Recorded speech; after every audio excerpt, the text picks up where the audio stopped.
10 laps of the Circuit de la Sarthe until we crown our world champion then. The tension is in the air, and we are underway. Oh, wait, hello. What's this? Car's gone white. It's pack racing, just like stock cars down the street.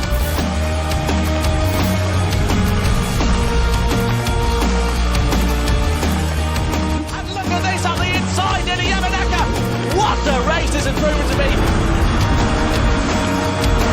This is going to be so close. They're coming down this start finish straight for the penultimate time.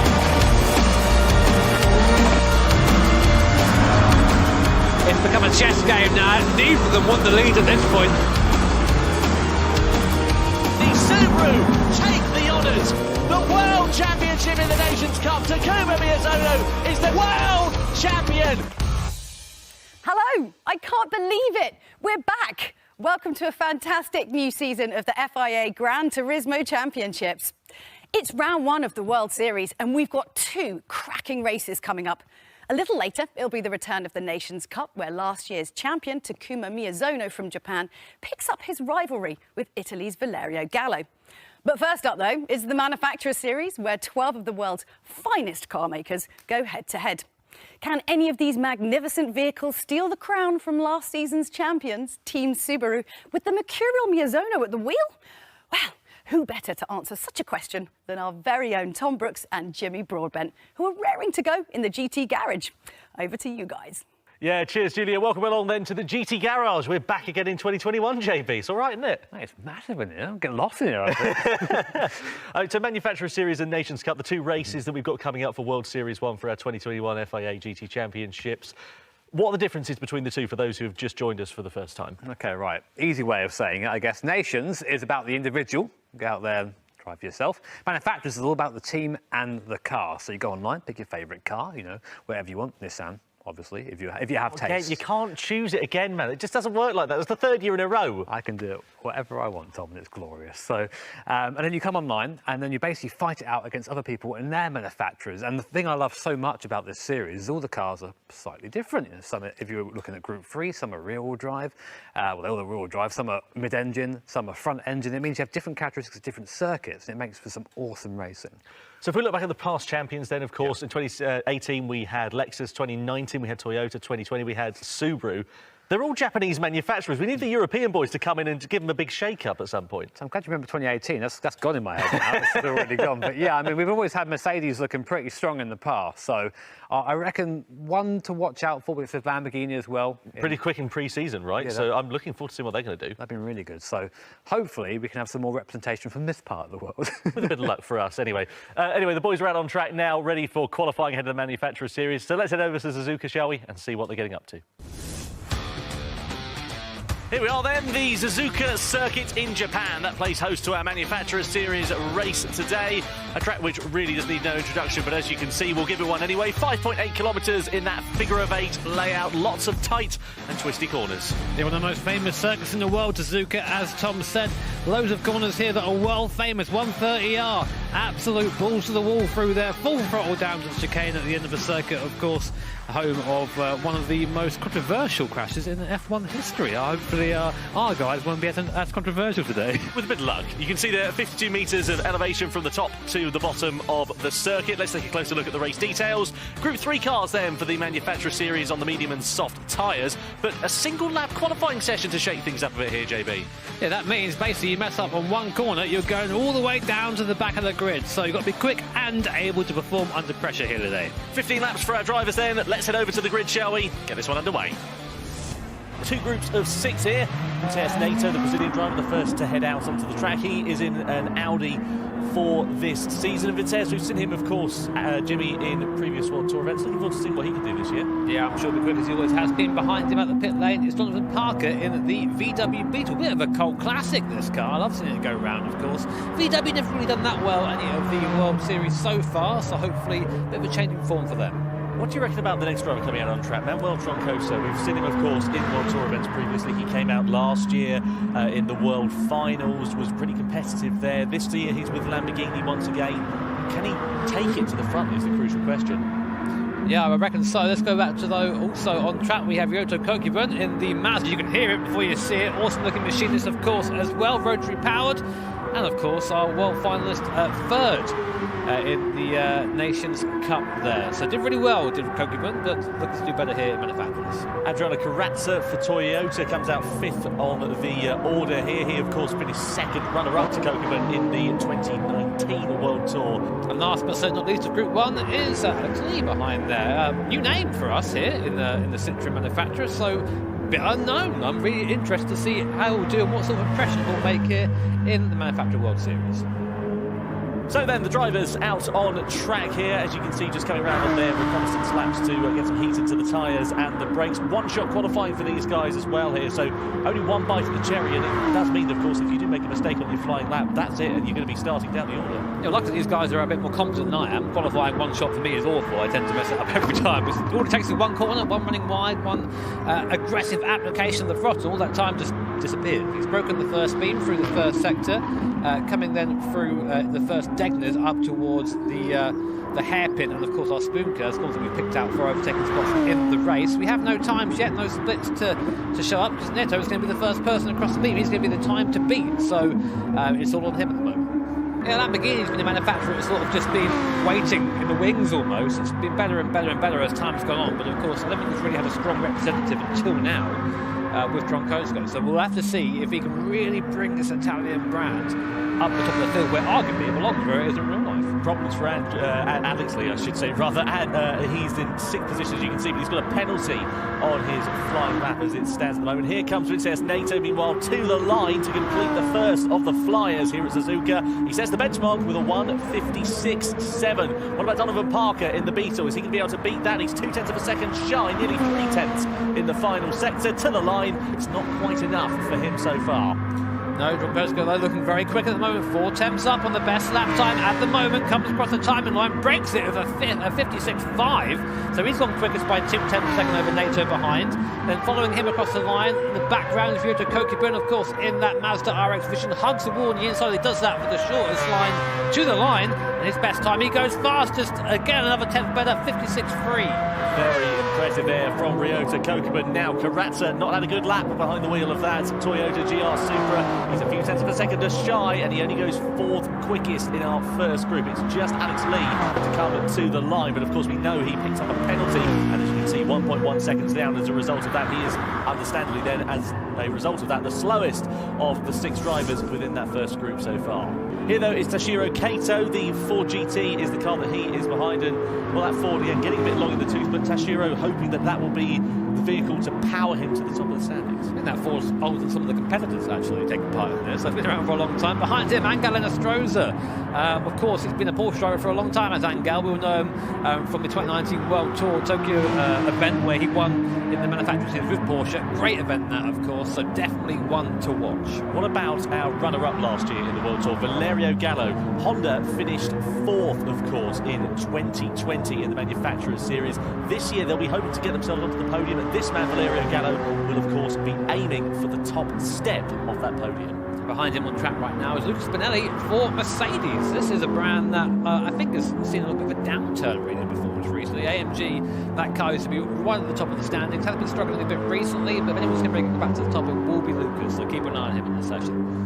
Nicholas Rubelar, he is not too far adrift here of him, and he is driving for Team BMW in 2021. Of course, he's been a very big stalwart with that team. The M6 now getting one of the to be one of the older cars on the grid, but still very competitive. Let's see whether Nicholas can do the business in 2021. I'll tell you what, speaking of competitive, sorry, we have to keep Miyazono behind them in the Subaru. So not only the Manufacturers Series champion last year, also the Nations Cup champion from last year. Oh yeah, and the Supra, just put that in there as well. So triple world champion in this car. Pressure's on, I think it's fair to say, for him. Yeah, looking forward to seeing what Takuma is going to be able to do, and see whether that Subaru, with the balance of performance adjustments we've seen into 2021, is going to be the competitive force it was with the likes of Ricardo now also behind the wheel of that machine last year. So yeah, Toshiro Kato just going through these S-bends here, and you've got to be smooth here, but you can see him just sort of soaring away a little bit there at the wheel. Is that going to cost him time, do you think? Well, we can find out. He's about to come through the first split right now. So it's a little bit rough through there, and it does show a tenth. And a tenth doesn't sound like much, but you keep taking that tenth, you keep losing that tenth at the end of the lap. That's almost half a second. So not a bad first sector from Kato. But we know that Ford traditionally has been fairly quick down the straights, and of course the S isn't straight. You can probably tell that from the screen, but I thought I'd just explain it to you anyway,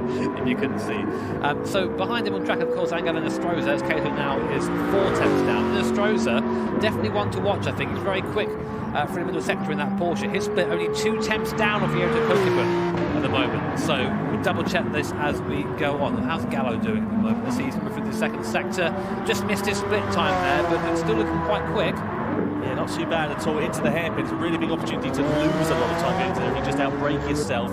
Not too bad here from Valerio. What about Takuma Miyazono? Really clipping the curb very, very harshly on the inside there through the second Degner, under the track as it goes over you. This, of course, is a figure of 8 layout. He's taking a second shine, though, in that first sector. It's not great at all for him so far. No, he's down there, so disappointing for Miyazono. A bit more disappointing for Kato out here, just about to finish his flying lap. He's half a second down at the last sector. Where he will be is crossing the line, still half a second down, puts him in 5th position. Here's Angel Nestroza. It's actually quite close, only about a 10th off Kokiban's time so far. Oh, he doesn't quite pip him. A 10th off will lead there, 2nd place for Nestroza. Look at Gallo, though. He's really on a charge. He's only 15 thousandths of a second down to the line. He goes. He loses a bit of time in that final sector. It's going to be second at the very best for the Italian driver behind the wheel of that Honda NSX this year. Now, what about Lucas Benelli, then, the Brazilian driver, the second of our Brazilians on the grid, aims towards the line with the Mercedes AMG. To it he comes. It's not been anything to write home about at all for him. 6th quickest is the best he can manage. Keep an eye on Nico Rublar. This is a guy we used to call him Mr. Hot Lap back in the day, but taking an odd line there to the line. Doesn't quite take the line of the distance and goes 7th place, a little bit far off the lead. How about Miyazono, though, of course, our triple world champion from last year. He comes across the line and goes 6th. That will be disappointing for Takuma. Yeah, certainly is going to be a lot of work to do then for Subaru come race day then. So that is your final qualifying order. Ryota Kokiban takes the spoils for Mazda in the Manufacturer Series for round 1 of our 2021 World Series.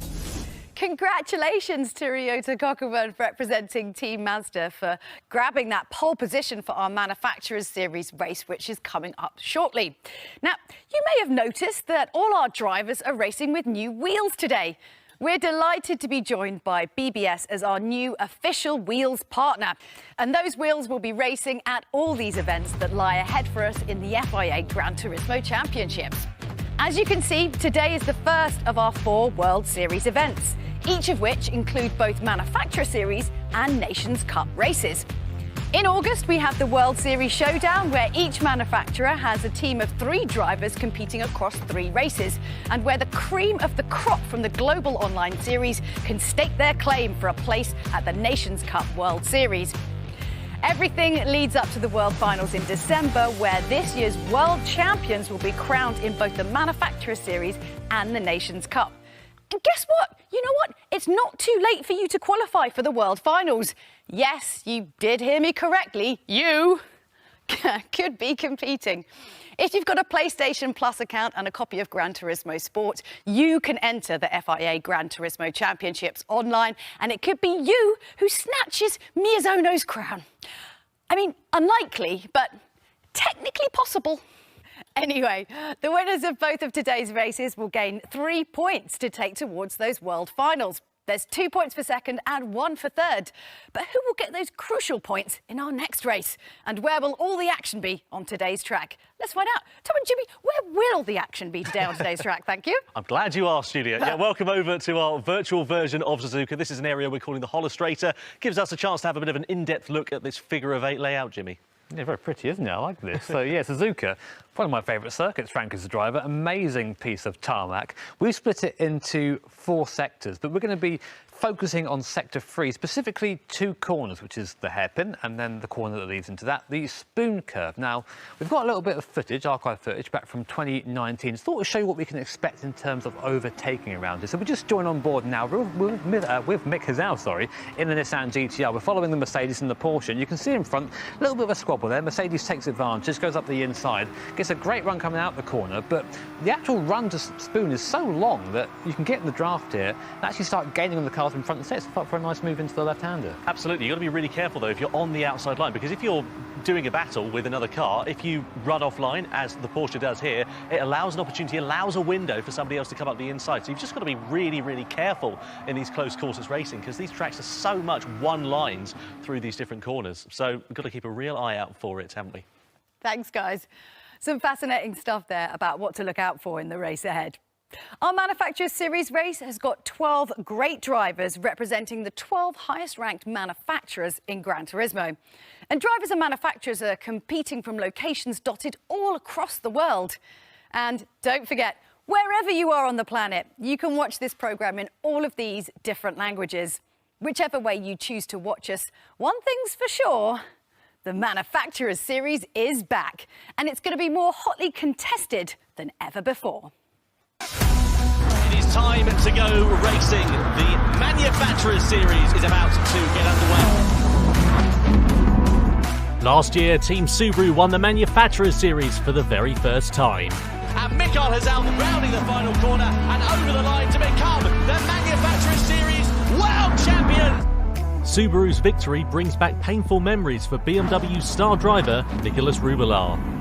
For me, the climax of the last season was basically the last pit stop, because when I was exiting, I just watched Mikael going around the outside of me of the pit stop in Interlagos, and I just watched them pulling away. Where is Nico Rublar? There he is, coming out of the pit lane behind the Subaru WRX and behind the Honda, so he's lost out there. We just missed the win by 4 seconds. Subaru take the honours. Strategy, like everything else, went out pretty perfectly, in my opinion. Mikael Hazal isn't competing this season, so Takuma Miyazono faces added pressure for Team Subaru. His epic performance in Race 2 of the World Finals suggests he can handle it. 最終ラップはやっぱりなんですかね、正直その唐津選手を追い抜くのがバトルもしていたので、その経験を生かして最終コーナーで何度か仕掛ければ前に出れるんじゃないかなというようなことは思っていたので。Here we go then, Toyota defending once more, Miyazono trying to go the long way around the outside, switch back on the inside, and Miyazono and Subaru take the victory on the line. That is fantastic. 初めてこの世界大会の場でスバルという看板を背負って勝てたので、かなりこう、表情にも出ていたというか、それぐらい嬉しかったです。Competition has never been fiercer. Mercedes-Benz won Race 1 of the World Finals last year and finished third overall. Their driver Lucas Pinelli is one of many with high ambitions this time around. Eu acho que meu time pode ganhar a Manufacturers Series esse ano, devido a ter excelentes drivers. This season we are coming stronger, we are coming with the rhythm from the last year, so expect to be at least on the podium. The best way for us to win the championship is to work together all the time, because unity is the strength in these cases, especially for the Manufacturers Series. Of course, I'll be rooting for Subaru, but yeah, it's going to be interesting. チャンピオンを取るっていうことは目標ですけど、そこはあんまり意識しないで、なんですかね、一つでもこういい順位でゴールするっていうところをまずは最初の目標にして頑張っていきたいなというふうに思います。Not only wins everything, he's also got the best manners in the whole of the Gran Turismo. So, anyway, that's hopefully got you in the mood for some racing. And now it's time to go trackside with Tom and Jimmy.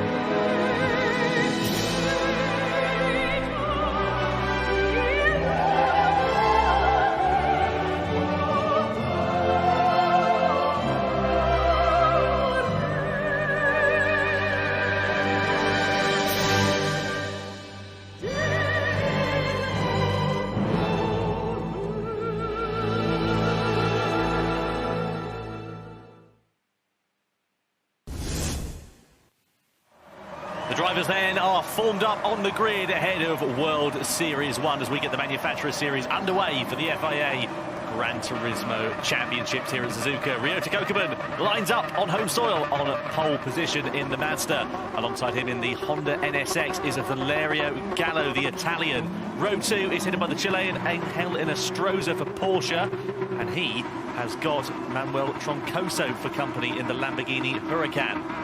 Then on row 3, it's Vincenzo Nato, the Brazilian driver, the first of 2 Brazilians. He's competing for Audi this year with Takuma Miyazono, with Subaru, our 2020 Manufacturer Series World Champions in P6. Lucas Benelli for Mercedes-Benz lines up in P7.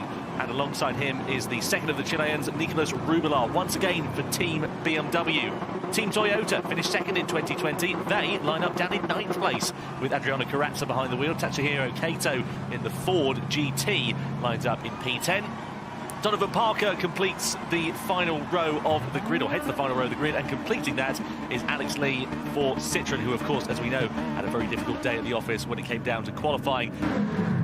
So Ryota Kokeman leads the field away then as we get ready to get the Manufacturer Series underway. Jimmy, first look at the tyres. Kokeman and Gallo starting on the softs, but Inestrosa going for the mediums. What's that all about? Interesting, really. You would have thought he'd sort of do the same as the rest, people around him, and try and stick the front pack. But obviously, I think he's thinking the long game, trying to be quick at the end, still being quick at the start. Maybe with lower fuel, making better use of the softer tyre. That's all I can think of right now, but it does mean that he's going to be under pressure from behind from Troncoso and Nato, who are both on that soft compound tyre.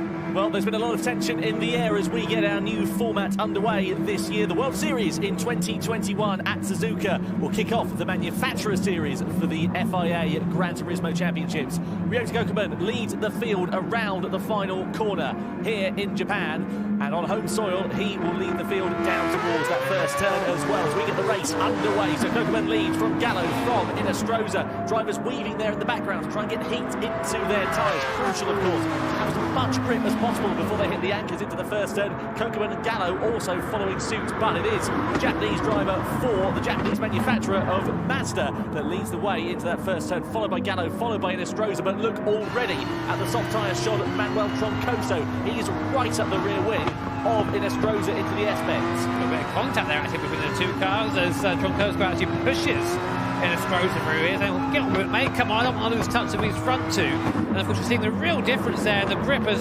Troncoso goes up the inside now of the Dunlop curve, slots by up, he goes, thank you very much, says Nato, tries to follow him through. They're going to be going 2 by 2, coming up to the decks at this rate. It seems that on the inside there, Inestrosa just trying to hold the line. Nato gets shuffled out wide. Miyazono takes advantage of that, goes up the inside of him, so does Benelli, and Rubilar there as well. Nato going backwards at a rate of knots. This is unbelievable, isn't it, for Vincenzo Nato? He's on the soft tyre, he should be fighting right at the sharp end, and now he's on the back foot with the Chilean Nicolas Rubilar from BMW really close behind. Here we cross back to the battle for the race lead between Kokeman and Valerio Gallo, though, coming out of the hairpin through the right-hander and then into that spoon curve. Again, an overtaking opportunity could present itself here for Gallo through into the left-hander. Kokeman, though, is wide to that, but it's a strong run out of this corner and onto the back straight. That's really what you want. So here is Gallo then in the slipstream. Is he going to try and take advantage of Kokeman and go for the race lead this early, or is he just going to try and sit behind the Japanese driver for the time being? Have a look, goes up the inside there, does Gallo at the inside 140R. Good place to take it, and Kokeman slips off, lets him through, doesn't want to go side by side this early on. You see how unsettled these cars are through there. There's no way as a flat corner for these guys. It really is a very difficult situation. And now Nato dips up the inside of Lucas Benelli. They're going to run side by side now as Benelli takes to the AstroTurf on the inside to try and extend the corner. But Nato's got the shortest line back up to 6th place. But you can see now what that move at the start of the race has cost Nato. He's just having to get back for his medium runners, and that gap already to the front is extending rapidly. He's sitting duck on the straight there because here comes Nicolas Rubilar on the inside of Vincenzo Nato. They had the advantage of the slipstream, which of course the Brazilian for Audi did not have.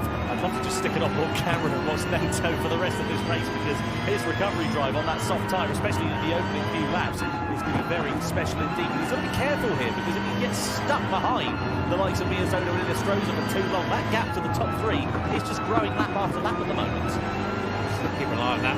Go through Rubilar. You see him pushing Benelli through there. Rubilar not usually down into the 8th position there. He's usually seen more in the top lot, but of course this medium compound tyre is going to be a slow start. Meanwhile, triple world champ Takuma Miyazono bet you like saying that. Oh, I'm saying it sounds good, doesn't it? Inestrosa in front of him right now. And definitely two heavyweights right now on track, both on the medium compound tyre, both sort of leading the medium runners as it is. Nato, again, stuck there in that slot. This is a disastrous start for him, isn't it?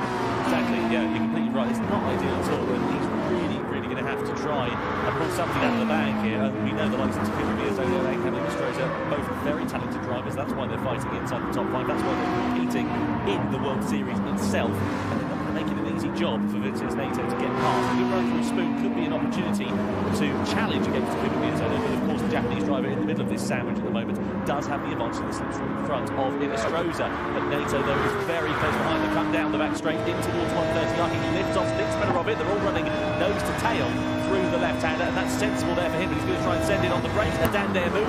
Miyazono doesn't hold up much of a charge, and now it is Nato in the Audi up into P5. Miyazono had his hands on there, sorry. So he was flashing to say, Nato, mate, get up the inside. I know you're quicker than me. I'm not going to fight you.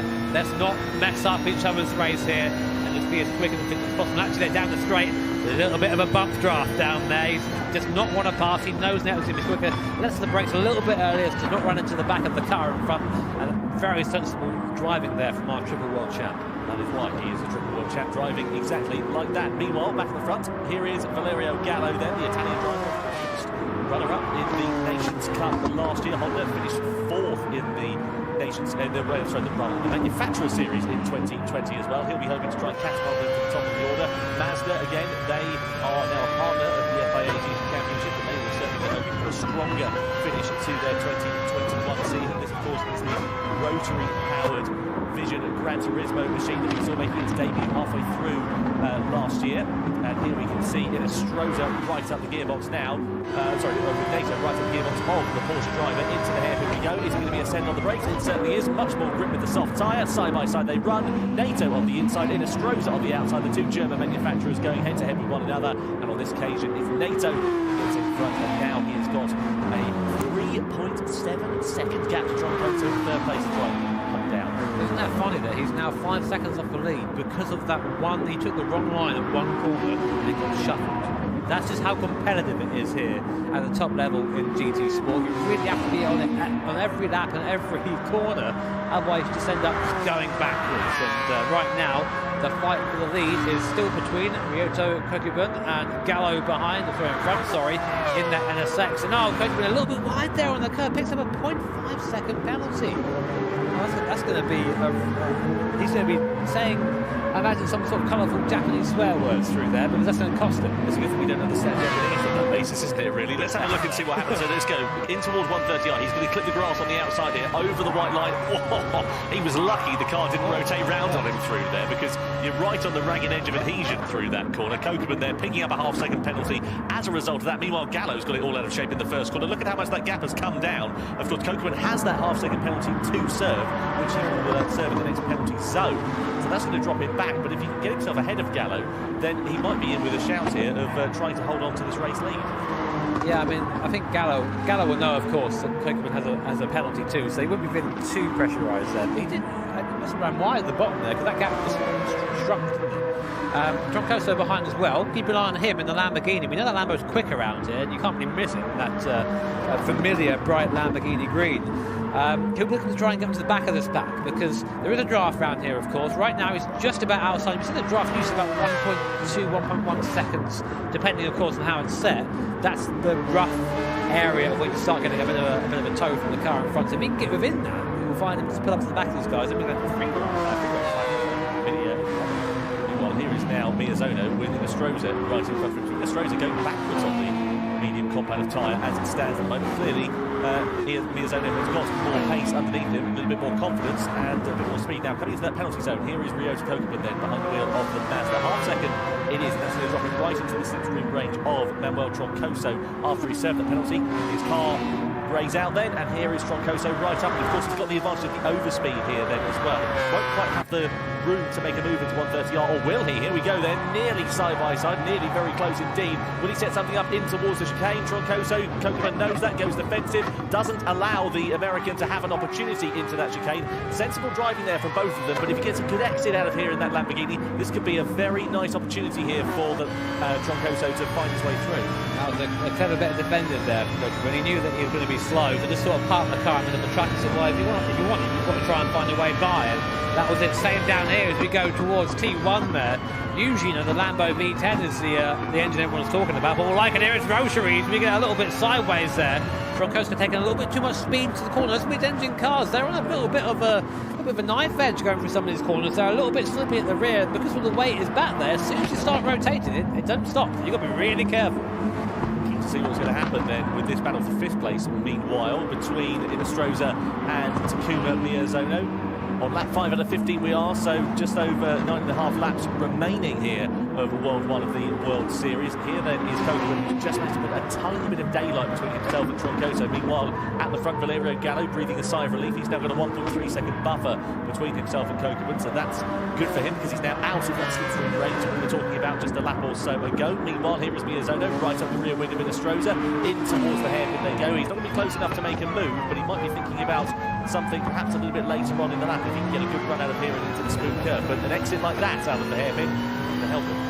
That Subaru doesn't really grunt, does it? It's just hanging on in the corners, but you can see even in the toe, it's not really gaining any ground. Only until we get right at the end of this sort of long curve to the right here coming into Spoon do we actually get any kind of momentum from that Subaru. Still going strong though as we come now round onto the back straight again, nice and close through the mid corner, but then just falls away on that initial acceleration. Doesn't quite have that same grunt as the flat 6 in front of it.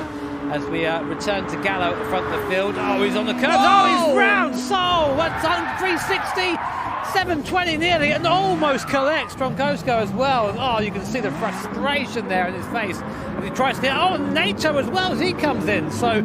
Oh my word, what happened there? Goodness me, Gallo looks like he just got a little bit too wide. He's going to write this lap off, and understandably so, going to come in for the medium common of tyres a couple of laps too soon, just cut his losses, and I'm not surprised there at all. Miyazono also opting to come into the pit lane, likewise Donovan Parker in the Volkswagen, but now Kokeman leads the way, and he's got Troncoso very close behind, so that has changed the complexion of this race at the start of lap number 6, so it's now advantage Kokeman and Troncoso. This is going to be very exciting indeed between these drivers.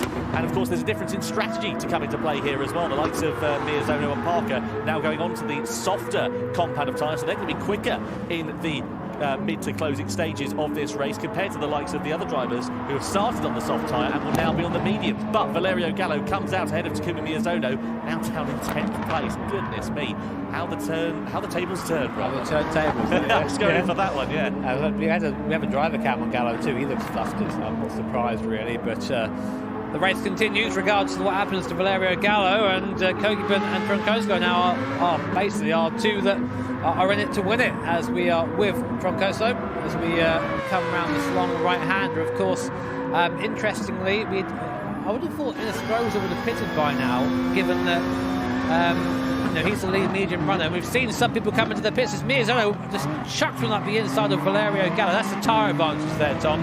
Easier to get by on the brakes, a lot more grip on the braking and on traction and acceleration, so that was really just a matter of time. Nicely done there for Takuma Miyazono, with a clear track in front of him now as well, which will be a welcome sight, I am sure. Meanwhile, down back straight we go, in towards 130R. The disadvantage there, actually, for Takuma Miyazono, just while we think about it, is, of course, that Subaru does not have that straight line speed, and now he doesn't have the advantage of the slipstream. It was their Achilles heel throughout 2020. Seems to be exactly the same for them in 2021 as well. So, through into the final series of corners we go, on to start another lap. Now, the crucial question is, when are these drivers going to pit? Is Troncoso perhaps going to try and dart in, maybe on the next lap, but maybe Kokeman will carry on and try and get a bit of an undercut? Look at the straight line speed difference. Does he go for the pass? No, he doesn't. I thought he might have a go there. He had a bit of an overshot, but I think what will happen is they're going to just try and run this tyre as long as possible, as they always do. So here we are, more people pitting, and this time Dan Gallinas throws it in the Porsche. He was our lead and medium runner. He's one to watch.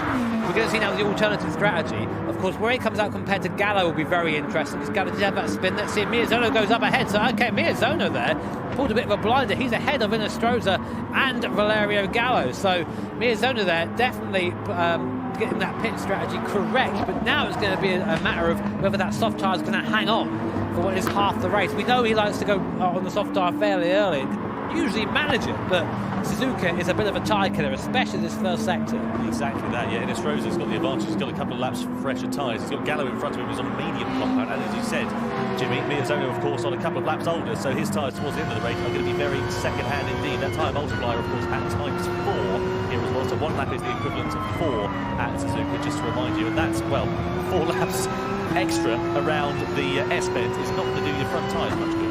No, definitely those front tyres will be screaming towards the end of the race, especially in something front-engine rear-wheel drive as that Subaru is. So, moving Inestrosa on board in the Porsche, getting a good view of the back of the NSX here. As you can see now what the draft does here is we get to just a little bit closer to the rear wing of Valerio Gallo in front. Now, will we dart to the inside, make the move?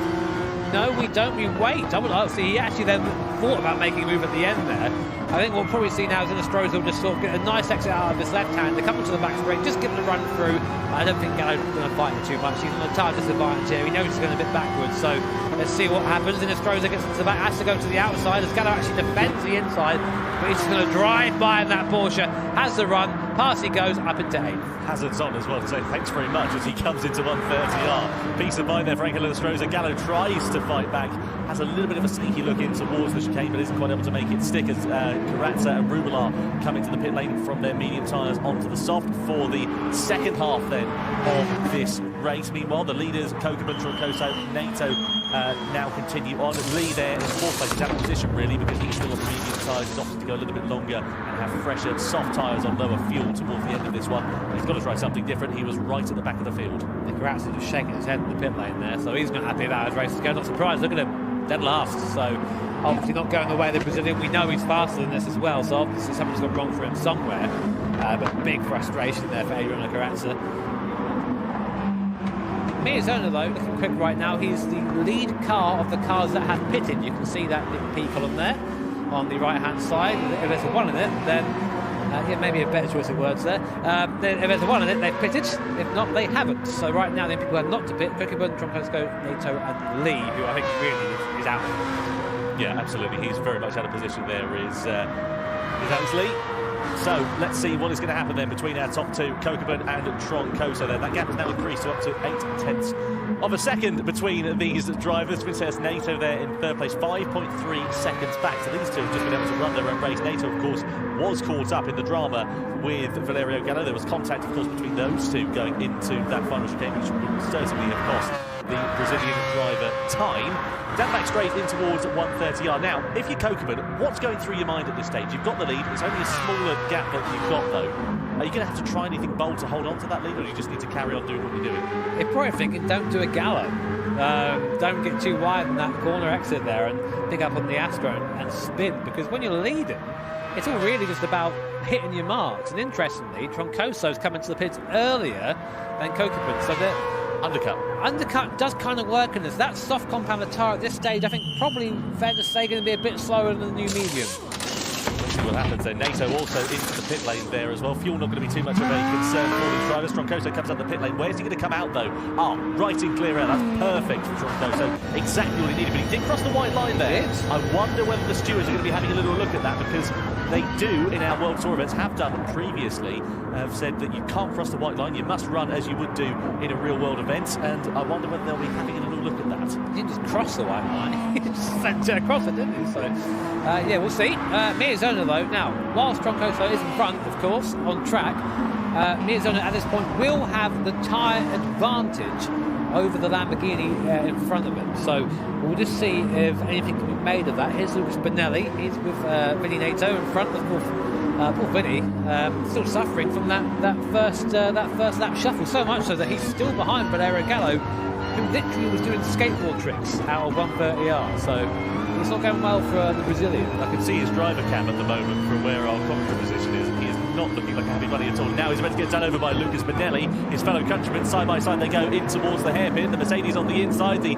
Audi on the outside, and now it's from bad to worse there for Vincenz Nato as Lucas Benelli promotes himself up to P6. One of the things really is I wouldn't want to have a driver cam with me, he says as a streamer, because people can see your reactions. Usually he's sitting there, he looks a bit defeated, doesn't he? That's you every stream, isn't it? Yeah, I mean, figuratively and literally, yeah, usually. So now I'm interested to see if Kokeman's in the end of his lap. He's got to be, surely. So he's coming through the last chicane at the moment. Just keep an eye on the track map, see what he does. It looks like he's bearing to the right slightly, so I think he has to respond now. Yeah, in he comes. I was just having a look at sector times as well, and certainly Troncoso was the quicker of the two drivers because his tyres were a little bit fresher. So let's see what it means when he returns out of the pit lane. Through the final chicane we go, into the pits meanwhile for Ryota Kokeman, onto the medium combat of tyre. But the crucial question is, where is he going to merge in relation to Manuel Troncoso? Out of the pit lane he comes. Where is the Lamborghini driver? He's going to be very close, but I don't think quite close enough. But he's going to have the overspeed into the first corner. It's going to be tight between the two, but Kokeman, by a whisker, retains the race lead. Oh, and Troncoso would have heard that rotary start up in the pit lane and thought, oh bother, there he goes. So, and just like that, the Lamborghini driver is back where he started, back behind the Mazda Vision. Yeah, you can see, as Tom points out, that trying to get some heat into those tyres in a race situation, you have to really scrub them through there, because a cold tyre just doesn't have the same grip as a warm one. So having to warm them up whilst defending is always a little bit of a challenge. Here's Angel Enestrosa and Takuma Miyazona, both these guys on the soft compounded tyre, and they are charging.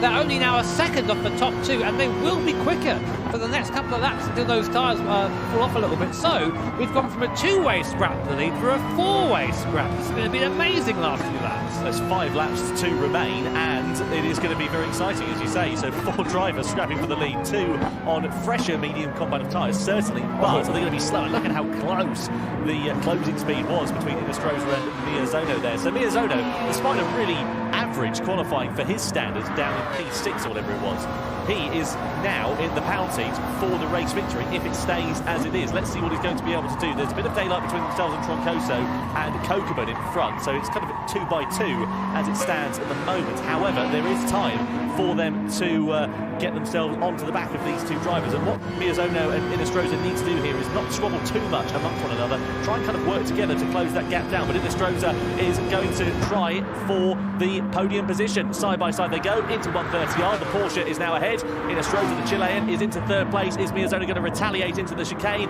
Has a bit of a little look, but doesn't quite think about making the move. Yeah, basically now it's just right, when do we go for it? Because you say about working together, but at some point that goes out the window, and I'm wondering when that point is going to be. So there are our first 4 cars all in frame. The second group slightly behind the first group. In our mirrors there, look at the bottom right corner of the screen, full of Subaru. And same for Ryota Kokeman in front. That Lamborghini is a little bit closer than it was before, and I think that's got it's got a bit better cornering speed, that Lambo. So that mid-corner, that mid-engine layout there, just that better rotation at the midpoint of the corner, I think, than the car in front. But it just seems that on traction zones, that's where the Mazda's putting away a little bit. Here is Enestrosa coming through the S's, again having just to wrestle the car through there, but you can see just as the gap visually coming down as they go through the corner, those soft tyres. It's interesting you talk about engine and car layouts as well, because we've got 2 front-engine rear-drive cars and 2 mid-engine rear-drive cars in here. It's interesting the point you make about the cars being easier to rotate, because that's certainly the case, but they're prone to a bit more snap oversteer, as we've seen with Troncoso. He's been yeah, exactly. He's been sideways quite a lot over the course of this race, so keen to see what that will mean once the tyres go out of their maximum operating window. So now, look, that gap is closer than it's ever been before. 4 drivers running nose to tail, 3.5 laps remaining here at Suzuka, and it's anybody's guess as to who's going to take the win in round 1 of the World Series here. Yeah, all aboard the rotary train here at Suzuka. Your conductor, Ryota Kokeman at the top, leading Troncoso, leading Enestrosa, leading Miyazono. 1, 2, 3, 4, all in your frame, coming now down the back straight. Enestrosa in the draft for Lamborghini in front now. Enestrosa on that soft compounder tyres. Now better cornering, better braking, better traction. Where's he going to use that? Let's see, coming through this left-hander. Is it flat for Enestrosa? No, it's a big lift through there and a downshift, but look at the difference in cornering speed. He's gaining on the cars in front, not quite close enough. Look, so he has to go for a late lunge there. He was almost caught out by the Lamborghini being so slow into there. That's going to actually open it up now to attack from Miyazono behind, but we know that poor little Subaru down the stretch has been hanging on for dear life, so probably got under threat into T1.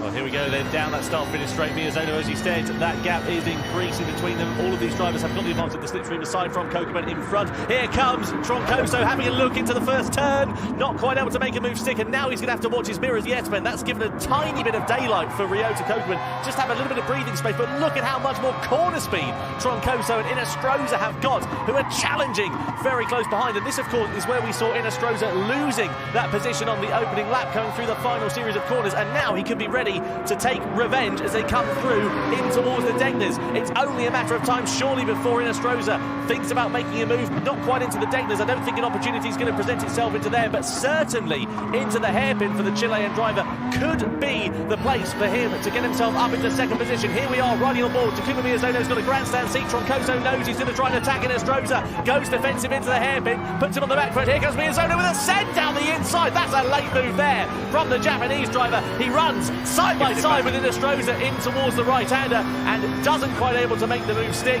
And now it sits as it was as they come in towards the spoon curve. He gave it back, Tom. I think he knew the contact was a little bit cheeky. Short shifted that and Inestrosa back through. So nice sportsmanlike behaviour there from our triple world champion. Riding on board, still there with that Subaru. And Troncoso, he set that all up himself for the S's. He was too fast for the S's, and that basically disturbed his rhythm all the way down to the hairpin. It just shows you how quick and competitive this is here in this series. One mistake and you just open yourself up to attack. We're still riding with Takuma Miyazono there as the front two are about as touch as they have been so far. Will the Lamborghini go for a move? Kokeman has to go defensive, and he's going to try and go around the long way around. He does. Troncoso all the way around the outside there. Kokeman who's forced wide, and Inestrosa wants him through, and Miyazono. So Kokeman loses 3 places in one corner there, and will Inestrosa go for the inside? He does. He goes on the inside, coming down a T1. Troncoso there, and he lets him by. That's interesting. So I think that he can't compete with him right now, and Inestrosa, that's worked out well for him, hasn't it? Yeah, that Porsche has always been quick in a straight line, and Kokeman is really wide for that first series of corners, but he's able to hold the outside line and get ahead of Takuma Miyazono. That straight line speed disadvantage is really hampering Subaru here, because it's just not enough for them to be able to hang on. The hazards flashing there for Ryota Kokeman as they go through into the S-Bends there. Riding on board, we are here with Takuma Miyazono, so he now knows that he's got to make up his time through these corners. He's got to have more grip if he's going to try and challenge for the podium, and he's now at a position whilst Inestrosa is of course on the soft combat of tyre, and he's going to have the time and the place to be able to pull away from the two mediums of Troncoso and Kokeman here. I love the mental capacity of these guys. Flashing hazards is basically a bit like saying, oh thanks, or like, hey, let's do something, let's work together. Whilst they're just, absolutely sending these cars round at world record pace. It's amazing how good these guys are in the game. You expect it, but it's always a bit of a sight to behold. Look again, this must be so frustrating for Miyazono. He has the pace to be in the lead part of the car, but the pack, but the car, whilst it's amazing in the corners, he just can't quite use it. He's stuck behind somebody else. Here we are, Kokeman in front in that rotary. He's just going to pull away from down the straight, and his hands in his race to Angel Inestrosa. Well, down the back straight we go, in towards 130R once more for the 13th time out of 15, and there we are. There is the straight line speed disadvantage. Miyazono is absolutely Harry Flatters at the moment and has not got the opportunity to find his way through. Bit of a wiggle there going through 130R for the race leader of Inestrosa and also for Kokeman there, but look at how good Miyazono is on the brakes. Despite the straight line speed disadvantage, he's just able to make it up, and well, that could be a very promising prospect for him coming into the closing stages here. Maybe that's where he'll make up his time on the brakes into the hairpin, for example. Possibly, we'll see. Penultimate lap now, as this is the time where you kind of have to show your hand. What can you do? Miyazono rapidly running out of time. You come through the S's now, and as you said before, Tom, it's very much one at a time through here, unless you've got a big tyre advantage, which they won't now. Those soft and mediums will be feeling quite similar at this point. The soft are definitely worn down. And we're just seeing how much Miyazono is having to drive to the car in front, having to wait. Come through his right hand, and now set yourself up very nicely for this Dunlop curve. Chuck the car to the inside, let it sit, and then heavy on the throttle. Very, very easy to run wide there, catch up with the grass, and beat yourself out on the wall. But of course, none of these guys do that. They're far better than we are at home. Here is Troncoso. Still has a chance here. He is a little bit slow on that medium compound tyre, but definitely not out, and not that much slower. Look at that wiggle there from Takuma Miyazono coming through the second gate there. He's really on the ragged edge as they come in towards that hairpin, and no moves being made between these drivers, so there's going to be one opportunity for them to find their way through. on the next lap then, and let's see whether that is going to be the opportunity for them to be able to do so. So Troncoso sitting there in second position on the medium compound of tyre, not being challenged by Ryota Kokubun, not able to challenge Angel Enestrosa, kind of a bit sort of in no man's land here really, just needs to hold on, drive his race, and second would be a very welcome result. I think so. I mean, obviously, as a driver, you never really want to settle for second place or anything like that. You want to just try and always think of the lead. I mean, why turn up for the race otherwise, you know? But at some point, you do have to be realistic and go, well, unless something happens here, there's not much I can really do. But that won't mean he won't stop trying. You see here, come through 130. He has the run. Maybe he's just waiting for maybe a lunge onto the last lap. He knows he can't quite overtake here, so he's going to just sit up behind the Porsche, try and be as close as he can on traction there coming through this last one. But you can see just how much more grit, more confidence in Enestrosa has in that Porsche, and can now come on to the last lap. And Miyazono, he must have been thinking, right, I've got to go for a move at some point here. He's in that draft coming down the straight, but there's nothing he can do. He's just not getting any closer. This must be so frustrating, particularly with Miyazono, but at the same time, it's great car placing by Ryota Kokubun to put him in that position. Troncoso a little bit wide ahead of him there, but not enough to allow Kokubun to get any closer. So really now, it's all or nothing. Last lap, do or die. Through the right-hander they go, and then into the left, very close indeed. Takuma Miyazono needs to make up that time on the brakes. Look at Kokubun though, he's got a good run on Troncoso, who's been a bit out of sorts in these first few corners, and that's put him on the back foot. Look at that slide he had going through there as well. He's just looking a bit on edge here. He is really getting the most he can out of those medium Michelin tyres. That definitely worn down. That's still working well, but he's having to really hustle it, and it's great to watch. Here is Ryota Kokubun now. He has definitely closed up, hasn't he, Tom? Right on the rear wing now of Troncoso. Will he go for a move into the head? One of the last chances to have a stick. Will he have a go?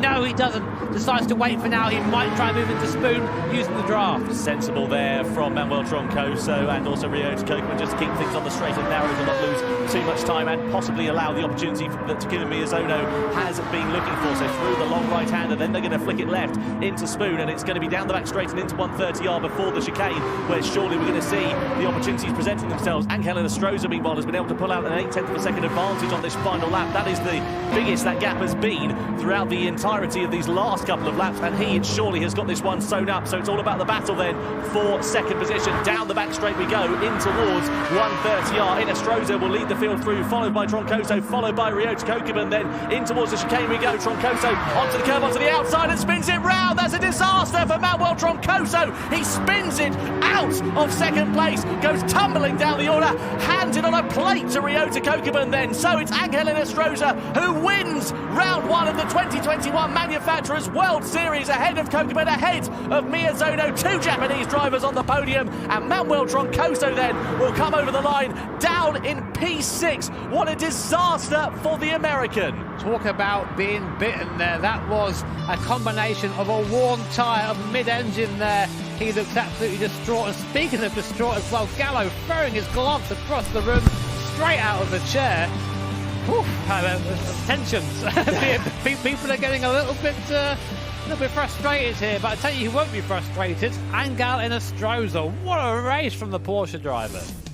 Oh, well, I think we've just about gotten our breath back from then. So Angel Enestrosa for Team Porsche takes the win in round one of the World Series, ahead of Mazda's Ryota Kokubun and Subaru's Takuma Miyazono. Lucas Benelli for Mercedes inside the top four, and Toshiro Kato, quite a race he had, but finished in P5 for Ford. Yeah, I mean, you'd be happy with that, but well, fifth, that's nice. And of course, Troncoso, sixth there. Gallo ninth, two mid-engine cars, really struggling with that 130R there. And of course, well, they both know the pace is there, but pace doesn't always mean results. Exactly. What about Adriana Corazza down in 7th place for Toyota? I mean, they are having a difficult start of the year by no stretch of the imagination. Yeah, definitely. He looked upset earlier on driver cam. Probably a bit happy with 7th place, but of course we know he's better than that. So, and he will know that too. Yeah, you can see the rest of the order on your screen at the moment as that completes the top 12. Let's have a look, shall we, and see what it means for the points standings then for the Manufacturer Series after round one. Of course, only the top three teams score points. So it's Team Porsche with 3 points, Team Mazda with 2 points, Team Subaru with 1 point in third place. The rest of the teams out of the 12 not able to get off of the board. So a welcome start there for Porsche, Mazda and Subaru, but a lot of work to do for everybody else. Fantastic race there by Angel Enestrosa representing Team Porsche. And let's hear from the man himself now. Angel, how are you feeling after that? I couldn't be happier. Actually, it's the first race, and to win is the best thing that can happen. So yeah, obviously happy. Towards the end of the race anyway, there was the kind of chain of cars. You were waiting for your moment. How did you know it was the right moment to, you know, go for that overtake and push forward? Well, actually, you have to wait. You have to watch what's happening ahead of you. So I saw that the Lambo guy and the Mazda guy were battling at the chicane. So I just take the opportunity to overtake them and just that was magic. I think I don't know how to call it, but anyway, it worked, and yeah, happy for the result.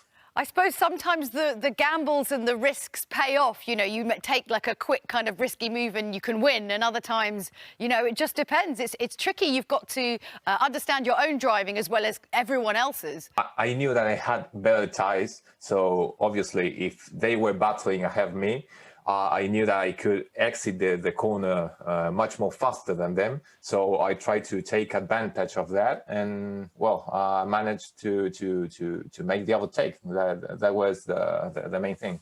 Well, that is the main thing, definitely. And of course, with this format at the moment, you know, you're moving forward with 3 points for Team Porsche. Like, how does that make you feel? Well, it's the best start that we could have got.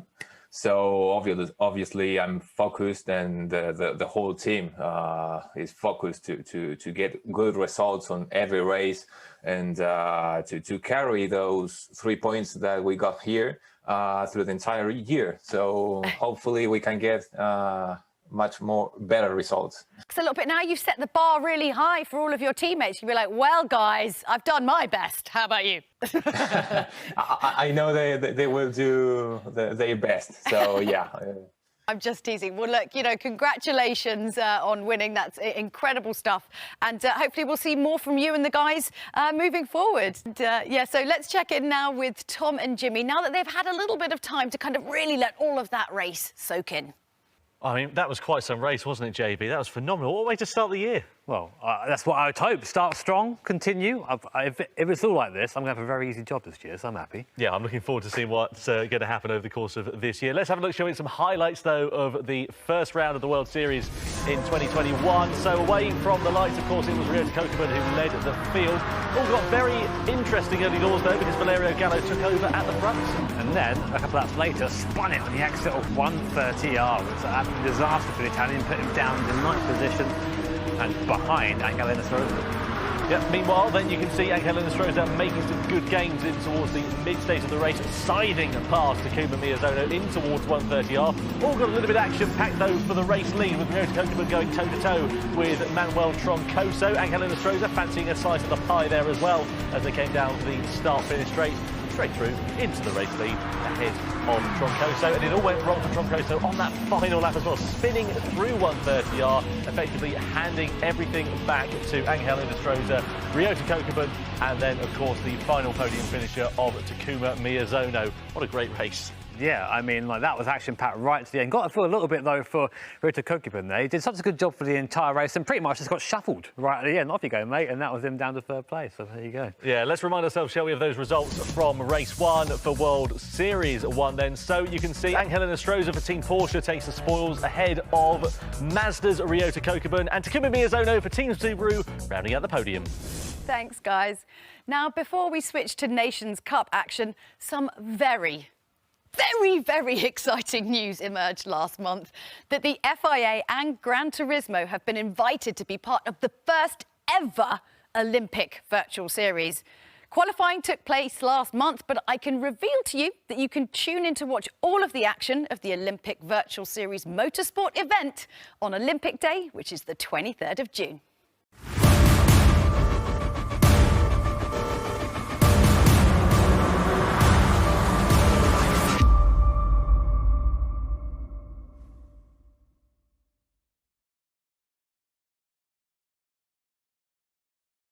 Seriously, that's so exciting. That's some of the best Gran Turismo news ever, and I'm trying to keep it together, but that's pretty cool.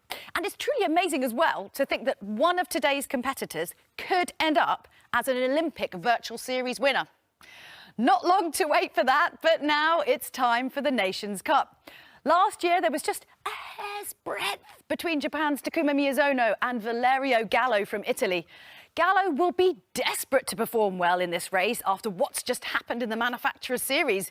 I literally can't wait for these two titans of Gran Turismo to lock horns once again in the Nations Cup. For me, a rival is a player that tries to understand your thinking, your movements. In that case, I know that it's going to be a battle. ライバルというのは、自分の邪魔というような存在では決してなくて、やっぱり自分の何ですかね、モチベーションを高めてくれるような存在ですし、お互いをこう何ですかね、本当にいい影響を与えられるような、ものなので、本当に貴重な存在だなというふうに思います。The point of climax was surely the last race where I made my pole position. I also won the final race, which is the most important race for me. Also against guys like Miyazono. Valerio Gallo, what a race! He's driven to perfection and he wins the grand final, but it's not enough. Takuma Miyazono is the 2020 World Champion in the Nations Cup. バリリオに勝ってこうネーションズカップの、チャンピオンになれたっていうのは、やっぱりこうチャンピオンはチャンピオンであるんですけど、自分の中ではシドニーでも優勝の、3ポイントっていう部分が非常に、大きかったなっていうふうに思いますし、あれがなければバリリオがチャンピオンになっていたので、そういった意味では、自分は全然まだまだ、チャレンジャーの立場ですし、少しでもバリリオに追いつけるように、頑張っていきたいです。This season, I feel less pressure. I know what to do. About our rivalry with Miyazono will keep going on. Will surely be some more epic battle. 私は、自分に対して、これからも今のような速さであったり、あとは、実力っていう部分を維持し続けることであったり、あとはこれからもっともっと速くなれるっていうところに、すごい今期待しています。I will just believe in myself as I did in 2020, but I will surely try to hold up with Miyazono, but also to try to become the world champion. The last World Finals was just a taste of what's going to happen next. I could not pick a winner out of Miyazono, Gallo or any of the other competitors. But let me tell you something I do know. The car that they'll be driving in this Nations Cup race is, drumroll please, the Mazda RX Vision GT3 concept. Oof, it's a beaut. Tom and Jimmy, what's this going to mean to our drivers? So then, the Mazda RX Vision Gran Turismo car for these Nations Cup boys. I mean, that's got to be an exciting prospect, isn't it? Yeah, I mean, awesome machine. I mean, I'm going to sit here and do what I always do, apparently, Tom, is talk about how much I love the rotary engine. The sound of this thing, good, come on. Amazing every noise. Single time. If I had £1 for every time you'd gone on about these flipping rotary wankel engines, I'd be able to get a wankel engine and throw it at you. No, I don't think so, mate. You've seen the prices of these things recently. But yeah, I mean, these cars, being its rotary, of course, that very unique engine, very peaky, lots of power right at the very top. And it's in Group 3 trim, so we have a little bit of downforce to play with, but it's not infinite. So if you're taking the mick, you might end up having a spin or two. And it's kind of spec racing, this, isn't it? Now we've got all the drivers competing in the same car, so that's got to make it really close, especially with the slipstream, right? Yeah, definitely. I mean, some drivers are a bit better in certain cars. Some people like those sort of GT-style cars. Some people like downforce. So it'll be interesting to see which cars adapt the best and which drivers adapt the best. Certainly will. Anyway, the drivers are out on track for qualifying then. Let's see how they get on. Monza then is the host of the Nations Cup race. And let's take a closer look at the circuit. Based in Italy then, well, it doesn't really need much of an introduction. 5.8 kilometres, just under. It is full of long straights. A few chicanes in there, the Rettifilio, the Curva Grande, the Della Roggia, Variante Ascari, Parabolica. It's wonderful, isn't it? Looking forward to a bit of this, Jimmy. Yeah, I reckon so. They call this place a temple of speed. You know why? Because these guys will be hitting 175, 180 mile an hour about 3 times on this lap. So definitely a place if you're a bit of a speed freak, and also big heavy stopping zones means lots of overtaking. Single lap qualifying low is a kind of new format we've been trialling this year, and it's going very well so far, which means you get one corner wrong on any of the 11 on circuit, you're going to be starting right down towards the back. You can see that racing hard, medium and soft tyres are available to the drivers. They must drive on each of those compounds throughout the 17-lap race. Now, crucially, a standing start here for our drivers as well, with a false start check. So that means basically they've got to hold it on the brake and make sure they don't jump the start, otherwise they will receive a penalty. That's going to be exciting, so let's head over to qualifying, shall we, and see what happens for the grid. Drivers in the pit lane then, ready for qualifying ahead of round 1 of the Nations Cup World Series in 2021. Single lap qualifying for our drivers as well. They're going to be split into 2 groups of 7 drivers as they head out onto the Temple of Speed here at Monza then. So Adam Tapai is the first driver to head out, the Hungarian driver. And Jimmy, I think he's going to be hoping for a bit more consistency this year. Yeah, hopefully. I mean, he's been quick in previous series and previous races, but again, never really at the sharp ends. But definitely still one to watch out for, of course. He's not the only Hungarian here, we'll get to him a bit later on. Behind him, out on circuits, Angel Inestrosa. What a race he just had. Here is Angel out on track, the Chilean driver. Keen to see what he's going to be able to do behind the wheel of a very different machine compared to the Porsche that he was piloting just a few moments ago. Then we move on to Baptiste Beauvoir, again a driver who we hold in very high esteem here, and that's as a result of his performances up and down the World Tour events that we've had over the last couple of years. See that? 2020 EMEA regional champion. But since then, not much else. Yeah, he's going to be hoping for a turn in fortune for this year. What about Patrick Blajan then, the Hungarian driver? Again, he has won World Tour events previously. He's won races. We know he can fight at the sharp end, but he just needs to be consistent, doesn't he? Yeah, race winning potential, but not at the moment, it seems. And behind him, first of our 2 Brazilian drivers, Adriano Carazza, someone who had a bit of a middling time at Suzuka for Team Toyota, but again here in the Mazda RX Vision, always fast, always aggressive, always fun to watch. What about Koke Lopez then? Recently divorced from his esports team, is now going solo, as it were, competing here in the Nations Cup. We've spoken about him being a nearly man. He's got onto the podium, but we just need him to make that step forward to the top step, don't we? Yeah, he'll be there, no doubt. And then last but certainly not least of the first group is the other Brazilian driver, which is Lucas Bonelli. He's in the AMG, out of course in Suzuka, so putting double duty like so many other drivers here. And again, very spectacular to watch, and also in a front-engine rear-wheel drive car, so it'll be fun. Absolutely. We're on board now with Adam Play as we go up the back straight. This is the easy bit down here. Just put your foot down and take the line of equal distance. Yeah, head towards the old banking, just going underneath it in towards Ascari then. So where's he going to hit his braking point? That'll be interesting to see. Watch. Just after the 100-metre board, into there, flick it left, flick it right. Bit of a confidence lift going through the middle of that corner there, so perhaps not quite as dialed into that car as he'd like to be. Adriano Carazza, Brazilian driver. We'll keep an eye on him as we go. There he is at the moment on the 35.2. So looking quick at the moment. We're about to get our first time on the board though from Adam Tapai. He's coming around the last corner now. And what can the Hungarian driver do? Let's find out. Let's see. He's going to break the beam now as he comes over the timing line. He's at 146.45, so not a bad lap time there for him. Now, Angel Inestrosa has been relatively quick so far out there on this lap. He's just got the start-finish straight to negotiate. And is it going to be something good for Angel Inestrosa? It's not. He's lost a bit of time. And in fact, no, it is in fact better. I apologise. It's gone just over 10 seconds faster. They caught me off guard a little bit there. And what about Baptiste Beauvoir? He's actually a half a second down, and you can see him there currently sitting third, of course, having not set the respective lap time, and it's going to stay third fastest as it goes at the moment. So not anything to write home about at all for him. Yeah, not a good time at all for Baptiste Beauvoir. He'll be very upset with that. Patrick Blajan, though, not bad for Patrick. There he goes into P2 provisionally. Adriano Carazza, though, is up in both of them by a tenth at the moment in the last sector. Will he carry that to the end? He does, by a long way. 3 tenths clear of the field. Hugely impressive stuff there for Adriano Carazza. Now Koke Lopez, the penultimate driver in the first group, ready to take to the timing line then. It's not been anything lightning fast for Koke Lopez, and as that is reflected on the order as well, goes 5th quickest. Lucas Bonelli, 10th of a second shy. What's he going to be able to do as he breaks the beam? 2nd fastest. So provisional front row. It's a Brazilian at 1-2 then. What do you think about these boys? Mangano versus Gallo, the Italian drivers.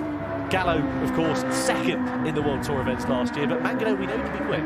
I'll tell you what, yeah, Mangano, I think he originally was the hot Italian driver on the scene. And then Valerio Gallo appeared, wasn't that quick, and then suddenly got faster and faster and faster, and is now at the point where he's a real contender for pretty much any race he takes part in. Absolutely. Let's have a look at our next competitor then, who is out on track just behind Giorgio Mangano. Andrew Brooks, the Canadian driver, really, really quick in the North American American top 16 superstars last year. That reflected, of course, in the North American regional finals that we had as well. Can he bring the business to the big guns? It's always the question that he's answering. I'm sure we're looking to do that in this race. Behind him, Tomohiro Yamanaka. Better driving style, good for qualifying. Let's see if it pays off, though. Jose Serrano then, he'll be wanting to put a poor pun in there, cure some good performances. That was dreadful, wasn't it? Anyway, yeah, Jose Serrano, he is going to be an interesting driver out on track in 2021. Let's see what he's going to be able to do, the Spaniard. What about Ryota Kokubun then, of course, our winner from the World Tour in Japan in 2019. The first ever Japanese winner. He's going to have seen what Miyazono did last year and fancy a slice of that pie, I'm sure. And then Valerio Gallo as well, our second place last year, runner-up in the Nations Cup series, looking to go one better, I'm sure, this year. He's got to do it here first, so let's see what he does at Monza. And finally, Takuma Miyazono then, our reigning world champion. Here he is, out on track, the 14th and final driver to take to the circuit. Now, he, of course, did not have the best start in terms of qualifying for our Manufacturer Series race a few moments ago. However, Nations Cup, of course, equal machinery for our drivers, could be the opportunity for him to turn the table. Brooks has been just unreal in pretty much any online series. In the regional series in the Americas, he is almost untouchable. But whenever he comes to one of his live events or does one of the sort of online world events, he just seems to get caught up in stuff a lot, doesn't he? Jose Serrano there, meanwhile, is just over half a tenth away from the quickest time overall that we've seen in that first sector. But he's picked up a penalty, so that's not good at all. So he's obviously cut the track going through that Della Roggia chicane. Giorgio Mangano's a bad lap time there, though, for him so far as he aims towards the timeline. Where is it going to place him in comparison? It's only 5th fastest, 3.5 tenths of a second adrift. However, Andrew Brooks is on an absolute flyer. He is really quick in the final sector and goes fastest, a 1:46 flat. Andrew Brooks, who takes provisional pole position. By only 2/1000 of a second. That is so close at the top there. Yamanaka, what can he do? Not very much, I'm afraid. A 46.5. Jose Serrano, unfortunately, really not going to be setting the timing board alight there with his penalty, so almost a second, or a second and a bit off the fastest guys. Kokubun, though, about 3-4 tenths off himself off Brooks, so the Japanese driver's struggling a bit here. Aiming towards the timeline does Ryota Kokubun. Then I think this will put him inside the top 10, but not by much. As you can see, it's really close there. Goes 7th fastest. Now Valerio Gallo, 600ths of a second away. This could be top 5 for him. Let's see what it means as he comes towards the timeline. 3rd quickest, so he'll head this second row as it stands. But Takuma Miyazono, the reigning world champion, is having a dog's day of it so far. Only 12th fastest at the end of qualifying. That is an absolute shocker for the reigning champ. Qualifying concludes then for the Nations Cup World Series Round 1, and the front row separated by just 0.02 of a second. Andrew Brooks takes first blood this season ahead of Adriano Carrazza. The second row is occupied by Valerio Gallo and Lucas Benelli. Really, really close in the mid part of the top 10 there, Jimmy. You can see just less than 1/10 of a second separating about 4 drivers. Just goes to show how competitive this series is, of course, and that would be a great confidence boost for Andrew Brooks. Again, outside of the regionals, he's never really done anything that special, but here, that's a massive result for him. And what about the likes of Koke Lopez, Takuma Miyazono, Baptiste Beaufort? I mean, what a difficult start to the season. Yeah, especially for Miyazono as well. Of course, he's gone from the high of literally being champion last year to starting in 12th position in this first race. That's not going to be good for him. Well, speaking of the race, it's coming up very shortly. Let's see what's going to happen. Congratulations to Andrew Brooks, representing Canada, for grabbing pole position for our Nations Cup race, which is coming up shortly. That was another exciting qualifying session. What did the drivers particularly need to look out for, though, on Monza? Tom and Jimmy, tell us all. Yeah, cheers, Julia. Welcome back over then to the Holostrator as we get ready to get the Nations Cup racing underway. We're here at the glorious Monza circuit. A track that's a fan and a driver favourite, JB, right? Well, temple of speed, ain't it? These massive straights, of course, easy for people like me, not very good at corners, but also very heavy braking zones, which means it's absolutely rife with overtaking opportunities. Of course, split into 3 sectors here, but I think the one we're going to take the most interest in is the first sector. 2 very heavy braking zones there, Tom. Yeah, quite right. We've got the Rettifilio chicane and the Della Roggia chicane, both split up by 2 massive long straights. So I think there's going to be plenty of overtaking opportunities for the drivers here. In fact, we can actually show you what that looks like. We have a bit of footage from 2019, that of Koke Lopez on Jonathan Wong here, coming down towards T1, that first chicane. See Jonathan Wong doing the good move here, defending on the inside line, not making it easy, but Koke Lopez there has the overspeed. And if you do, you can drive it right the way around the outside, and then you'll be on the inside for the left-hander. take that position away just like Koke did. And you think it was all over there, but then they go right for the Curva Grande. Lopez able to hold it around the outside, has much more grip under braking into the Della Roggia chicane. He's got track position and he is able to get the place as a result. Well, basically, if you're good on the brakes here, you're going to do pretty well. Full sends for the drivers in Nations Cup then, right? OK, so you've heard the thoughts of Tom and Jimmy about the Monza track, but what are the actual secrets to winning on it? No one's better placed to tell us than 2019 Nations Cup champion Mikel Hizal, who won at Monza twice in that season. Mick's been on the track with Lucas Ordóñez in the first of our new series of Gran Turismo masterclasses. Hi everyone, I'm Lucas Ordóñez. I'm joining with Mick Hizal, world champion, FIA Gran Turismo Championships. Today we're gonna share some tips in Monza racetrack. Well, I can try to share my experience here. Yeah, let's try to showcase it as well. I'm gonna drive the Mazda RX concept car. It's you know, the engine of this car is amazing, right, Mick? I'm sure you agree with me. Yeah, rotary engine. Well, you all know that Monza is the temple of speed. To have maximum speed is really fundamental, but what also is really important in this track is to match the braking zone. As you said, you need to try to brake as late as possible, as Formula 1 drivers such as Lewis Hamilton always do it, like they're braking so late and therefore carrying a lot of time through here. But it's also pretty important to hit the curb on the inside here for the exit, because you can lose a lot of time or gain a lot of time at the exit there.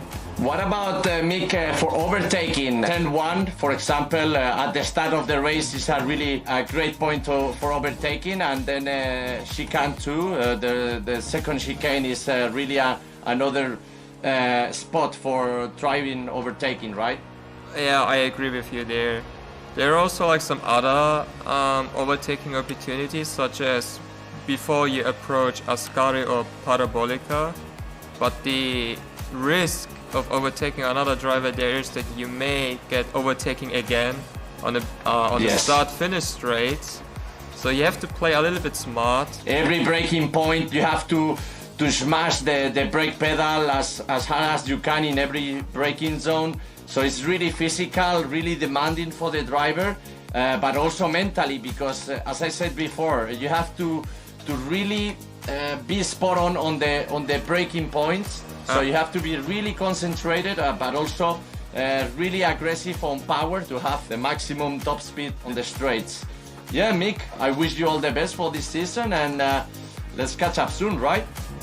Thank you. It's also a pleasure of mine. It was a pleasure, my friend. Hope to see you soon, and hope you enjoy this little chat with Mick Hizal. Oh, that's how you win at Monza. I would have just been like, hey, drive fast. Yeah. Anyway, thanks to Mikel and to Lucas. And remember that the Gran Turismo YouTube channel has lots more top tips from our best drivers to help you improve. Anyway, I can bear the wait no longer. It's time to go trackside with Tom and Jimmy for the first of this season's Nations Cup races.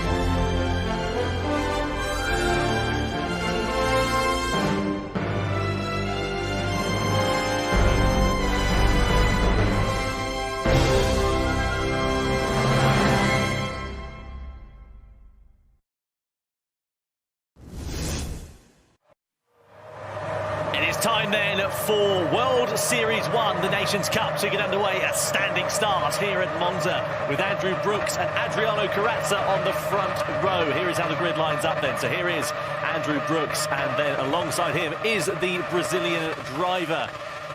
The second row of the grid, that is headed by the Italian Valerio Gallo on home soil here at Monza. Can he turn a good start into a good finish with Lucas Pinelli for company alongside him? He'll have a big challenge, I'm sure. Angel Nestroza, the winner from the Manufacturer Series race, heads row 3, and he has got Patrick Blajan for company, the Hungarian driver. Next up on the grid, that is Giorgio Mangano. Good fitting inside the top 10. He'll be wanting to get away from the clean side of the grid well, with Ryota Kokubun alongside him. Just inside the top 10 is Adam Tapai, the second of the Hungarian drivers, lining up on the grid. For company, he has Tomoyuki Yamanaka. Outside of the top 10 is Koke Lopez. Difficult qualifying session for him. Not, though, as difficult as this man here. Takuma Miyazono, our reigning world champion. He lines up P12. Baptiste Beauvoir in 13th position, our EMEA regional champion from last year. He's got Jose Serrano with that penalty, of course, for company. So then, are we ready for World Series 1 to get underway for the Nations Cup? 17 laps ahead of our drivers. What is going to happen when the lights go out? Brooks on the right-hand side, Carrazza on the left. We get ready to go racing then here, the Nations Cup for the FIA Gran Turismo Championships. The tension is in the air, the pressure is on these drivers. Let's see what's going to happen down towards the Retifidio chicane for the first time of asking. Revs are rising. Flyover happens, and we go racing then. World Series 1 is underway. Brooks leads the field away from Carrazza. They're all going to dart into the slipstream, but look at Valerio Gallo on the right-hand side of your picture, as well as Lucas Pinelli on the left-hand side of your picture. Side by side with Carrazza versus Gallo. Down to the first corner. Looks like Brooks has got the whole shot, but it's Carrazza on the inside. Here comes Pinelli. They're all concertinaing up into the right hand, and they're going to flick it left. There's definite contact into there, and it looks like Pinelli's going to be hung out to dry on the outside. He is. He goes tumbling down the order. There's a penalty being given there for Carrazza, presumably for starting all of that, but he is nearly side by side with Andrew Brooks for the race lead, coming through the Curva Grande as they head towards the Della Roggia. Here comes Valerio Gallo. He's got a grandstand view of it. Side by side we go with Carrazza versus Brooks on the brakes, and Brooks manages to hold on to the lead. I think the two Brazilians came together, I think, at the first corner there, which is why Pinelli is now nowhere to be seen. Meanwhile, Gallo right on the back of Carrazza. He's got that 1 second penalty. He'll have to serve that on the back straight, and that'll just plummet him down the order, because 1 second might not seem like much, but look at that train of cars behind. It's like a shoal of sharks. Lots of sharky boys behind there. You've got to be very careful now as you come up to that penalty zone. Let's see what happens to Carrazza. Down you go to third place, and fourth place Yamanaka as well in the background. Also got a penalty there. So where is Carrazza now? Fifth, sixth? Nearly seventh, I think. He's going to fall behind Pinelli just about. Yeah, there we go. He's on the soft tyre as well. That's a real dog's dinner of a way to start, because on the soft tyre you want to be trying to make hay while the sun shines, and unfortunately he's fallen right to the back of the group.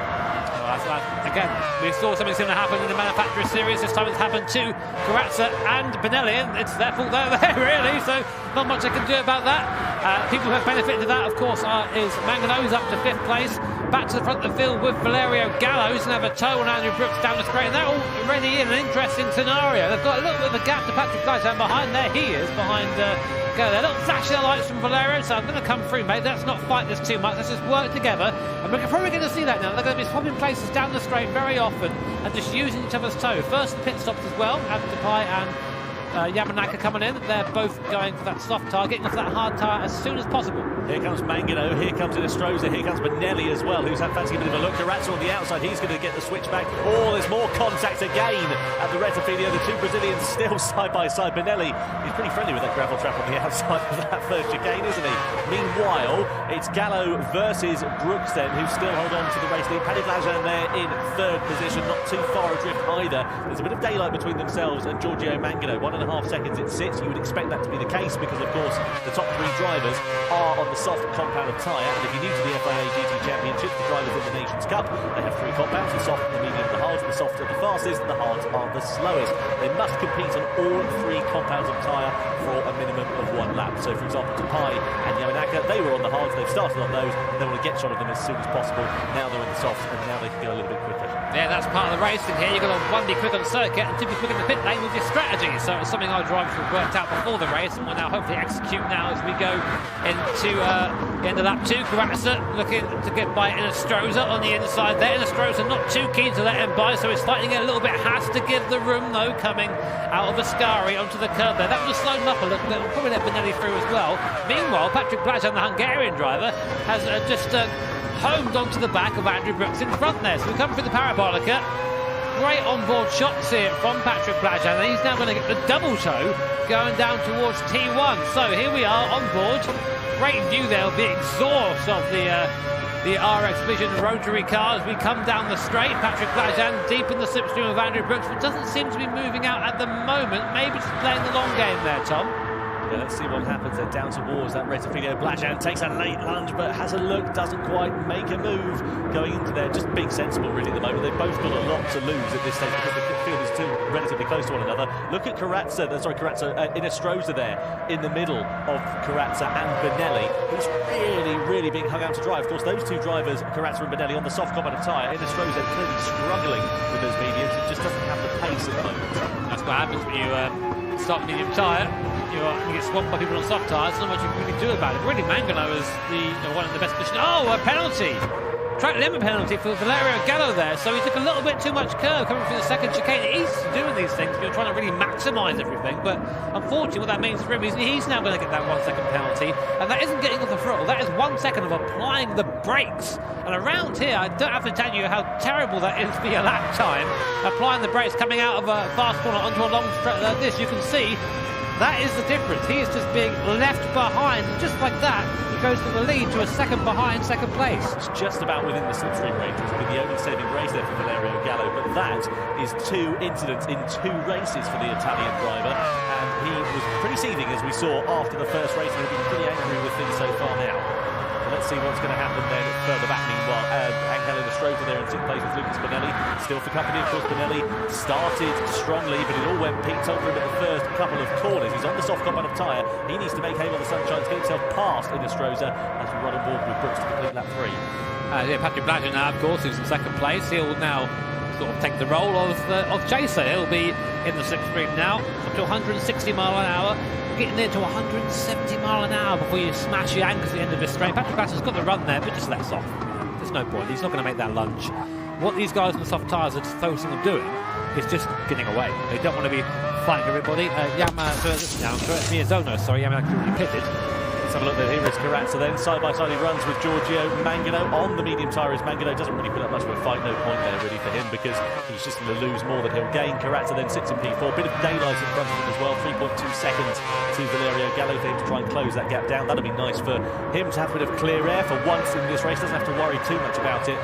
He can just set about his recovery through the field. There is Valerio Gallo. We saw him with that penalty last time around.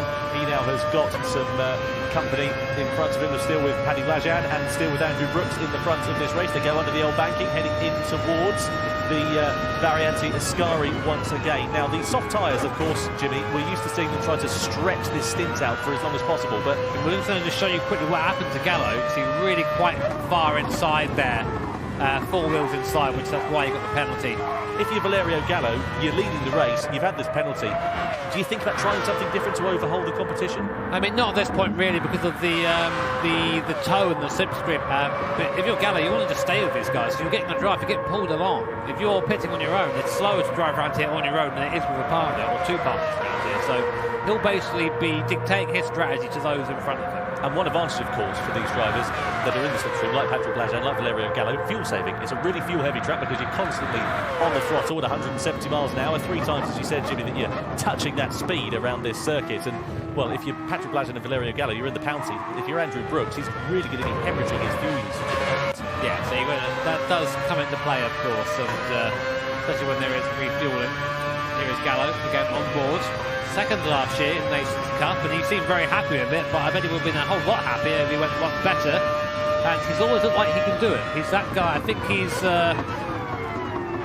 he's on for something good this year if he can continue that momentum from last year. But of course, it all starts here. It all starts here in the round 1 of our World Series here in the Nations Cup.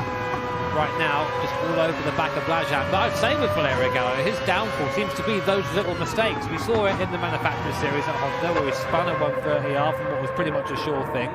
We saw it here, the penalty as well. So, you know, maybe it's getting rid of those mistakes, and then we really have someone who is special here. There are going to be people that are watching this broadcast at the moment, looking down the timing sheet and seeing Takuma Miyazono in 12th place and wondering what on earth has gone wrong for him, because you don't go from being a triple world champion to sitting down in 12th position for no reason. What do you think has gone wrong? Maybe too many celebrations after last year. on the champagne a bit, isn't he? I don't know. I mean, you can get out of practice really easily in this, and because of how tight the competition is, let's say you become 2 tenths slower, you are then down to like 8th or 9th. That's how tight it is. So being at your peak of your game in GT Sport is one of those things that only a few people in the world will ever get to. And when you start to sort of waver a bit from your potential, it really shows in these competitions. Here we are then on board with Valerio Gallo. Now I wonder if he's going to have a bit of a lift going down this start-finish straight. Oh, you can see Patrick Blažen's going for a move meanwhile on Andrew Brooks, and Gallo's going to join the party. Side by side they go into the braking zone, into the Retafilio. Blažen's got the inside line. Gallo says, I'll have a bit of that action, thank you very much, but he's going to be hung out to dry on the outside there. But he gets a good exit, amazingly, so he still runs side by side, wing mirror to wing mirror, then with Andrew Brooks. So Brooks is going to lose 2 positions in the space of 2 corners as they go through the right-hander of Curva Grande. So Blažen was the cork in the bottle that started all that off, and Brooks now sits in 3rd. Brooks is a little bit too kind there.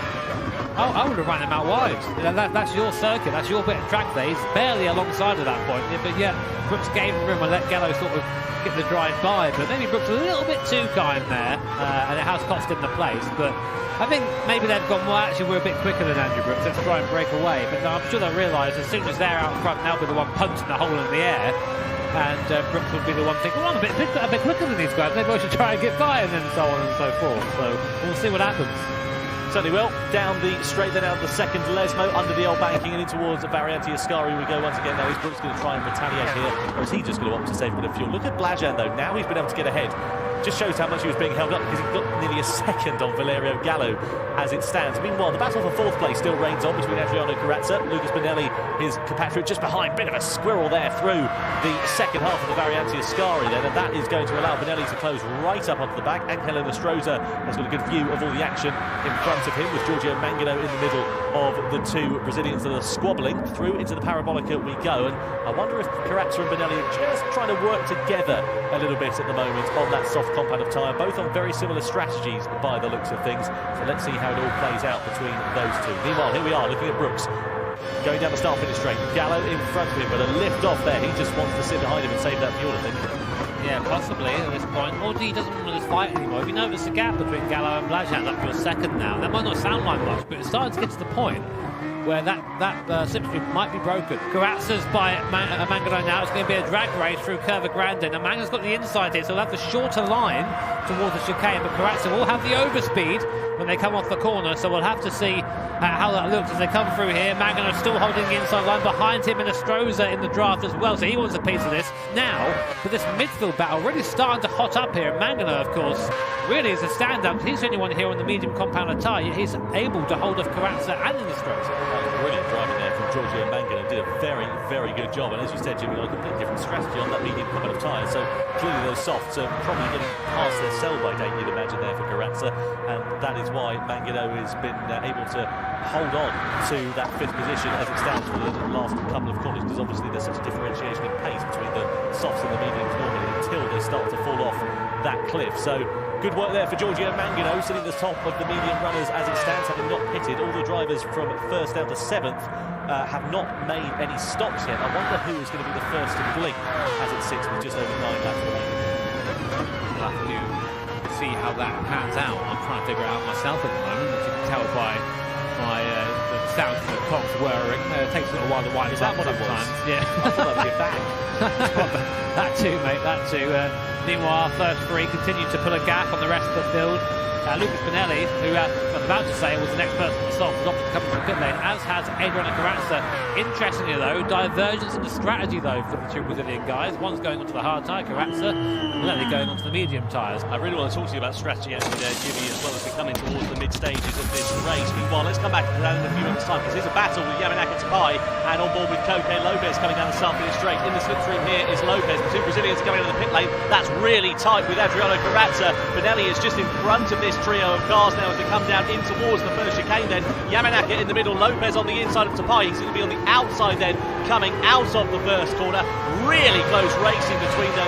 But coming back to strategy, Jimmy, let's talk about the hard tyre. What's the advantage of starting on that? Let's say, for example, maybe you're starting at the bottom somewhere, and you're just in the draft, you're not really going anywhere. Why not start on the hard tyre, leave it for a bit and see what happens? It's just such a pace differentiation, isn't there, between the 3 different compound, that's why they try and get off it as soon as they can. I mean, for example, in our World Tour events, and it's something that I'd really like to see returning to these World Series events in the future, is we have a minimum tyre time. You have to run it for, say, 3 or 5 laps or something.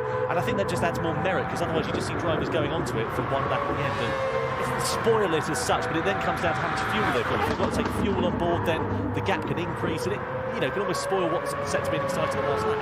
Yeah, definitely. I'd agree with that. I'm just having a look to see who's been on what tyre.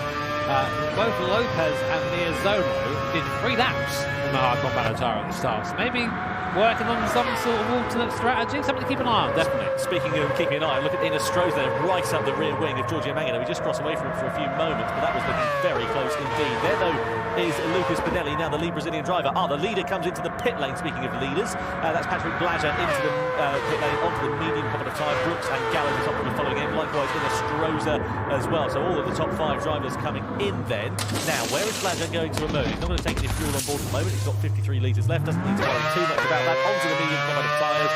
Inestrosa, meanwhile, goes medium to soft. Likewise does Giorgio Mangano there as well. But the top 3 emerge from the pit lane in the same order they came in. They're all onto the mediums now. Yeah, you won't be needing any fuel in this race, I don't think. I think maybe like a mild save during, you won't need to refuel. So it's just going to be about managing that.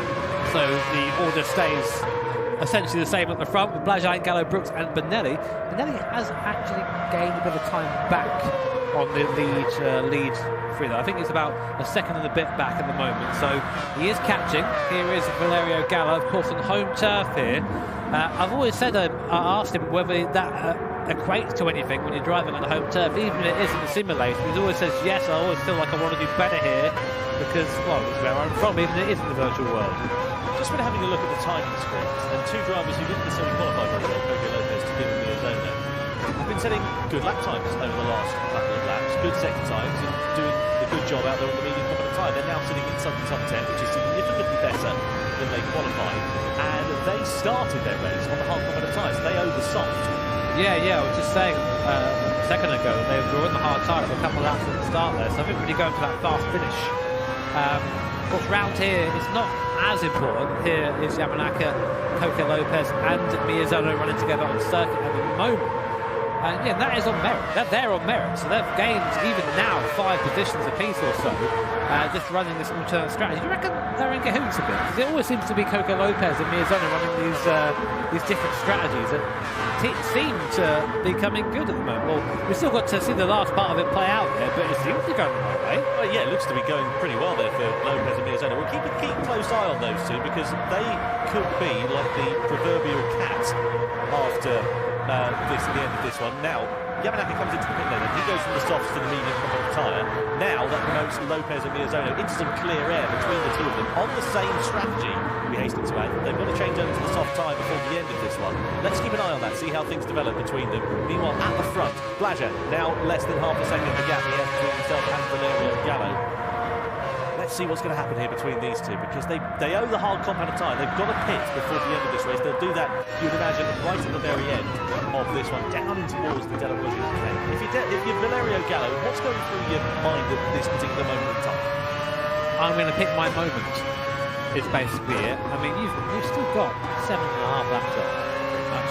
Good in the last lap as well. So all we've got to do is wait and wait for your move. You've only got to be in the lead as you cross the line at the end of the race. Right now, it don't matter. Although, try telling that to these guys when they're out there, they'll be in the lead all the time. But I mean, Gallo, he has the draft. He is there with Blaža. He's broken away from Brooks as well. This is ideal. You actually want to be behind at Monza going into the last lap. You get the draft and you can slip up by and have that move made. So I think he's just relaxed. He's trying to keep his mind in the right place, especially after Suzuka as well. We saw how frustrated he was after that. So right now, I think no rush. He knows he's got the ability and the skill. Take his time. And Andrew Brooks has fallen back a little bit of his leading duo now, as it is between Blaža and Gallo. 1.7 seconds the gap sits between the Italian and the Canadian inside the top 3. Is that just, do you think, the lack of pace on these tyres, maybe just not comfortable with the car, something along the lines of that? Maybe in that. He may have just made a mistake somewhere, which can happen around here. You have to think of, like, it's 11 corners a lap round here, as Gallo goes very widely. He's just trying to stay out the slipstream, I think, so he can stay full throttle and not fall back into Brooks a little bit. But you know, 11 times 17 is a big number that I can't tell you right now, but you make a mistake on one of those corners, that's it, you're out of that draft and you're all gone. Are you doing the maths? I can see your head thinking about it. Yeah, I'm sorry. 11 times 7 is 187. Yeah, so you get 187 attempts to do a corner. You get one of them wrong, and you go down the field. That's what it's like at the same. Yeah, oh goodness me! Who we want? Back to the race. Stop doing mental arithmetic. Look at Coque Lopez and Carrazza going side by side into the Retrofidio. Now that's not ideal for Lopez because when you come out of a pit stop, you want to come out in some clear air. Now Lopez, of course, is on the soft compound of the tyre. Likewise, Miyazono, but those two stuck in traffic in the form of Yamanaka for Lopez and Carrazza for Miyazono. So that's not ideal at all. Here comes the send, I reckon. If I were Coque Lopez, I'd be sending this right now. He's sort of half looking to the inside. He's going to go for it as well. I was only joking, Coque. There he goes. Sends out the inside of Yamanaka. Using that soft tyre, using the extra braking potential it gives him. And now he can go after Adam Depay. And bear in mind, aside from Depay, he is the leading person on who has made 2 stops at this point. So if he can get by Depay, Coque Lopez is in a really good position here. Meanwhile, Valerio Gallo also in a good position there in second place. You can see him just putting out the slipstream. So Blajan himself working together. It's all well and good and all fair and war at the moment, but come the final lap, if it stays as it is between these two boys, you guarantee that the gloves are going to come off and the elbows are going to come out between them. Let's see what happens there. I really want to cross back to that battle for 7th position as well, because Adam Depay is sitting at the forefront there, but Coque Lopez 0.3 of a second adrift of those two boys. You can see there is the battle for 5th place between Mangano and Angel Inestrosa. Both those drivers on the soft compound of the tyre. Let's see what they're going to do. Is Inestrosa going to think about a look? They're running into the slipstream. They're on the start-finish straight. Angel Inestrosa with a significant straight line speed advantage thanks to that toe, and moves over into 5th place even before they head into the braking zone for the Retrofidio. 170 miles an hour with the brakes there, and these things yeah, it's always mad seeing that sort of speed anywhere. So here he comes, Coque Lopez, and Depay's actually going to defend this. He goes to the inside, so he's going to say, right, if you're going to go by, we're going the long way around, but I think he's got enough overspeed to maybe get by Fuller. No, it's not. The Hungarian driver defends. Coque Lopez late on the brake, sweeps in front of Adam Depay, and that is a statement of intent. It's like, right, okay, this is mine now, let's chase after these other guys. And now he's got a free track ahead of him, which is a good and a bad thing, because he's not going to have a toe anymore, but he's not going to be held up by this train behind. Miyazono as well there on the soft compounder tyre has got to do exactly the same thing if he wants to chase after Coque. This is a shocker for Miyazono because he's got to find his way through Yamanaka and Depay and then try and close up onto the back of Lopez. It's really costing him very, very dearly here indeed. It could potentially be a battle for the podium, say for example, that could cost. Potentially. Definitely at this point. I mean, we're obviously trying to work out all the permutations of pit stops at the moment. It's one of the great things about the commentator. All the boys in front have got to make another pit stop again. Yeah, exactly. Race, so we've got to find out what the delta is and where they're all going to end up. So Gallo again, let's see what he does. You see the throttle input there? Yeah, lifting on the straight there. Not bothered about passing right now. What he will be doing is monitoring that gap behind to Andrew Brooks, which by the way has come down by a few tenths of a second to the point now where Brooks will be back in the draft. Now Gallo's pulling to the inside here, I think, just to get a slightly quicker line to the line, but purposely staying out of the draft. Now, the only reason I think that he's doing that is because, one, you're not allowed to really bump draft in this event, so that's a bit of a no-no, frowned on by our stewards. And two, maybe just trying to avoid lifting too much down the straight. He wants to stay as close as he can without giving Brooks any sort of draft, but it's not working. Speaking of Brooks, yeah, he's 0.3 of a second faster than Blajan Gallo on that last lap. He's at the personal best on the lap before. Meanwhile, we'll come back to them in a few moments' time because here is Miyazono in the slipstream. He needs to dispose of Tomoyuki Yamanaka and Adam Depay before too long. Yamanaka's going to the slipstream on Adam Depay. This is going to be a 3-wide battle down in towards the Retrofidio. Miyazono on the inside, Yamanaka in the middle, Depay on the outside. Who's going to break latest? It's Miyazono. Whoa! Goodness me, that was close into there, wasn't it? But Miyazono gets 2 places in one corner. Yamanaka also ahead of Depay. That is about as close as it gets into that first chicane. I love watching that thought process though. It's right, I can get Adam here. Oh wait, I can get Yamanaka too. And right to the outside, and just made that stick. And that is why Takuma Miyazono, one of the most fun drivers to watch. Never lets us down there. Great move by our Triple World Champion.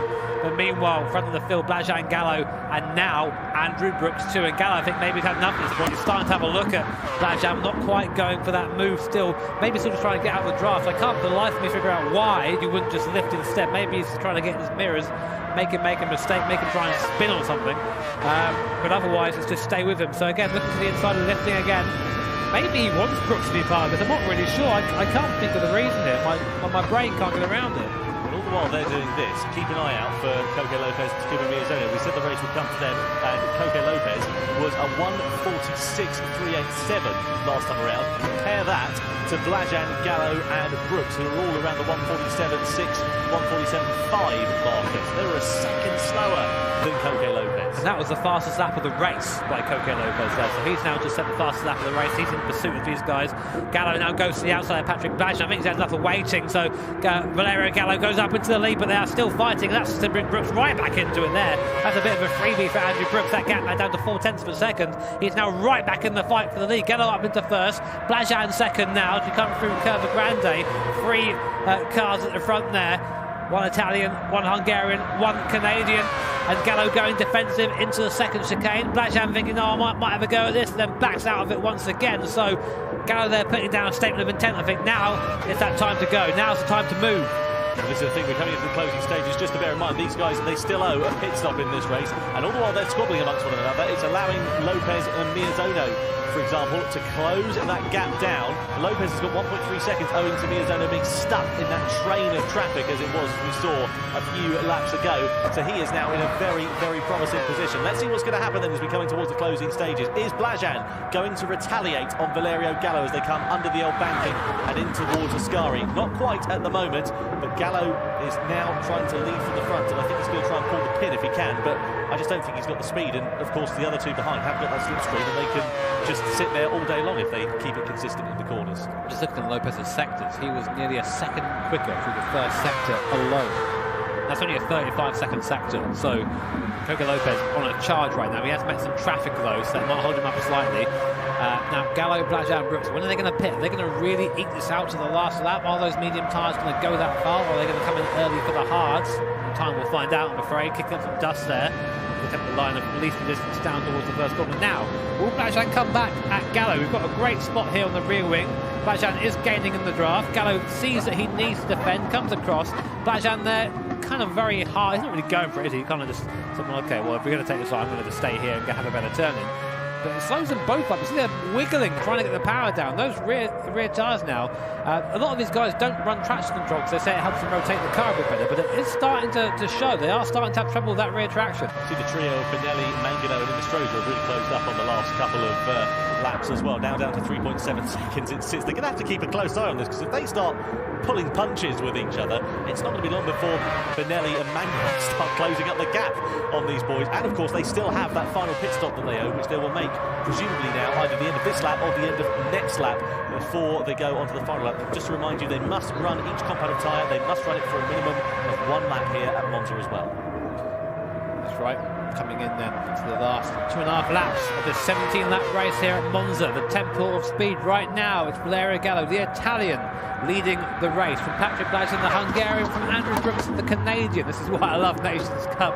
Such a diverse talent pool here in Gran Turismo as we come out of Ascari. Then Gallo, I'm sure, has flashbacks of the last race, does not want to repeat himself, spinning out towards the end. I just want to have a look at Adriano Carranza. He's down in 14th place. He must have made a mistake of some description, because he's lost 12 positions considering where he qualified, and he's looking like his case is about to come up. He looks very cross indeed, so not quite sure what's happened to the Brazilian driver. He now sits 2.6 seconds off the back of Tomoyuki Amanaka, right at the back of the field. Not a good day at the office then for Adriano Carranza. A good day though for Gallo and also for Blajan. They're in the slipstream of one another, and here comes Blajan then side by side. They run down towards the first chicane. Blajan's late on the brakes. Gallo's got the inside line, however. Does he have the track position to be able to move it? He's going to squeeze Blajan towards the curb, but Blajan then has the inside line as they flick it left. They run side by side on the curb, and they still continue to run wing mirror to wing mirror as they come in towards the curve of Grande. Now Gallo is going to have the inside line coming through this right-hander, which will give him the upper hand, but if Blajan can hold it around the outside, he will then have the upper hand going in towards the Della Roggia. This is fantastically close between these two on the penultimate lap here at Monza. Deep on the brakes we go, and Gallo is able to get the lead. Brooks needs to really get involved in this. He's watching it. You need to get in there, Andrew, mate. You can't be watching the fight. You've got to be in it. I'm not sure why he's not having a go at Blajan Gallo yet. He's just sitting there. Maybe he's not quite got the tyre to get close enough. Maybe he's waiting or trying to buy this time, but he's running out of time. And just by sitting there, he's letting these guys dictate the race. Come on, get in there, mate. So down the back straight we go in towards the Ascari then. These guys are going to be pitting at the end of this lap, just to remind you. So the top 5 will come in for their final pit stops onto the hard tyre for their final lap in this race. And that is going to make things very interesting indeed. Coque Lopez has brought the gap down to 12.9 seconds. Miazono's 1.5 seconds adrift of Lopez in 7th place there as well. So let's see what is going to happen as they come through in towards the Parabolica. Answers on a postcard, please, because your guess will be as good as ours as it stands between there. A little bit of a lock-up for Valerio Gallo on the ragged edge of retardation going through that right-hander. And into the pit lane, these drivers will come now for their final stop onto the hard tyre and onto the final lap. Here we are then, Coque Lopez. Let's see what that soft run did for the Spaniard. He comes round the Parabolica. Now, importantly, where is he going to be when our leaders come out of the pit lane? So they're all coming in now for that hard compound tyre. They're going to run that for the last lap of the race. Here's Coque Lopez. He's coming down the pit straight now. He's got the overspeed, 150, 160 mile an hour now. And there are our leaders. He's right on them. Look at this speed that Coque Lopez is carrying down the straight. Is he going to be able to have a move on Andrew Brooks going to T1? No, he's not. But he's right on the leading 3 cars now, and he's got a tyre advantage. He's gone exactly the right way for Coque. This is brilliant here. So out of the Rettifilio we go then. Out of the Rettifilio in towards the Curva Grande and then in towards the Della Roggia on the final lap. It's upper hand for Coque Lopez then. Takuma Miyazono's not too far away, but I don't think he's going to be involved in this battle on the final lap. So is Lopez going to go for a full send down the inside at the Della Roggia? You bet he is. He's going to go late on the brakes down the inside of Andrew Brooks. Lopez side by side. There's contact between them. Brooks runs off the track. He had nowhere to go there, and Lopez down into 4th place. He's not able to get ahead as it stands. Running out of time, Coque. That was a bit sloppy through there. We'll see if the stewards have anything to say about that. But now Coque Lopez, that advantage he had in that last lap has pretty much been minimised. 1st and 2nd are gone now. He will not catch them. It's going to be a run to the line for the podium. It'll be between him and Andrew Brooks. But meanwhile, front of the field is Valerio Gallo and Patrick Blajan. Those gloves are off, as you said. Those elbows are out, Tom. And here we are. Patrick Blajan looks to the outside. Will he try and go a long way around? Gallo's on the inside. No, Gallo defends. Brilliant driving there from Valerio Gallo. Defensive line there from Andrew Brooks as they come into the Ascari chicane there for the final time. Now down in towards Parabolica. It's going to be a drag to the line, surely. You can feel it between the top 2 of Valerio Gallo and Patrick Blajan. We ride on board still with Coque Lopez, who's got a good view in front. He's going side by side with Andrew Brooks for the final podium positions. Well, you don't know where to look because they're going 2 by 2 into the final corner. It's Gallo versus Blajan then to the line in the Nations Cup World Series. What a fantastic start to the season. And Gallo surely is going to take the win. And this is fantastically close. It's a run to the line, but Gallo wins by 0.06 of a second in the Nations Cup ahead of Blajan. Coque Lopez does get 3rd ahead of Andrew Brooks, right in the dying stages of that. What a superlative race we've had in the Nations Cup. Typical Monza race. That all came down to the wire there, and Coque Lopez with a big smile on his face. Fastest lap and a podium place after starting 11th on the grid. What a drive from the Spanish driver. Let's have a look then, shall we, at the final race results. What a brilliant start to the Nations Cup in 2021. Valerio Gallo takes the spoils ahead of Patrick Blajan. Look at how close that gap was between the top 2. And again, a brilliant strategy from Coque Lopez. A podium after a fantastic final lap. Well, that as well. And look at Miyazono. Both him and Coque Lopez started way down the field, I think 11th and 12th respectively, and they finished just a couple of seconds off the win. So experience really coming through for those guys. A couple of people who have struggled there. I think Baptiste Beauvoir, he was quite anonymous there as well. And of course, as you mentioned, Adriano Carrazzo off the back of the field in 14th. That is not where we're used to seeing him. Certainly not. Well, let's have a look and see what it means for the points standings then, shall we, after round 1 for the Nations Cup. Of course, 3 points there for Valerio Gallo, only the top 3 drivers scoring points in this race, ahead of Patrick Blajan and Coque Lopez.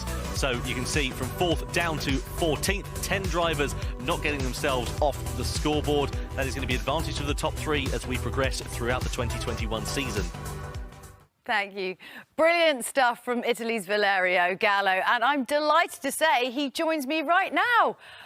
Wow, Valerio, how does that feel after what happened to you in the Manufacturers Series? That must feel pretty good. Man, it was a revenge because after the first race, I was so depressed because I was about to do a very good race in the Manufacturers. But yeah, I made a mistake for myself at lap 5, and yeah, let's say I wanted to make my comeback in the Nations Cup at full speed, full power. Yeah, tried to recover my energy for the last race. And yeah, I managed to do it, and I'm so happy right now. So yeah, I mean, you were pretty cross. I mean, you threw your gloves away. I mean, that's quite tricky to shake off. How did you do it? Yeah. Did you do some deep breathing, make a cup of tea? What did you do? I went outside to take a little bit of fresh air, because in these cases, you know, you feel the pressure and all this stuff that makes you nervous.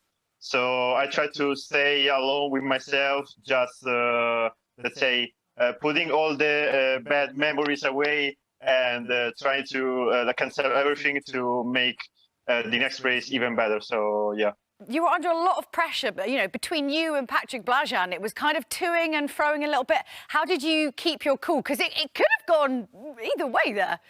Yeah, also, let's say, in the first part of the race, we were also with Defson, with Andrew Brooks, and we were like, let's say, making teamwork until, let's say, Fuvaros was losing pace. Then I tried to, let's say, also overtook Defson, and then I tried to overtake also Patrick, because I wanted to stay behind to save tires and then attacking at the end. It was still very close, because I know Fuvaros is very aggressive on the overtakes, so everything could have happened there. So, but yeah, I managed to defend it. I'm so proud.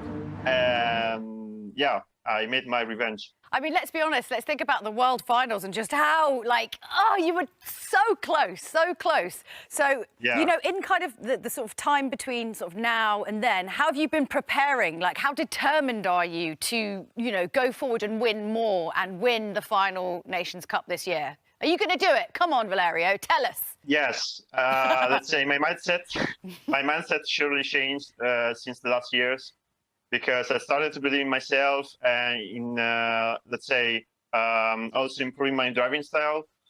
And this year, guys, I would like to become champion, you know? So I'm totally trying to do it, because I feel like it's probably my moment, and I want to still believe in myself and try to make it. So, yeah.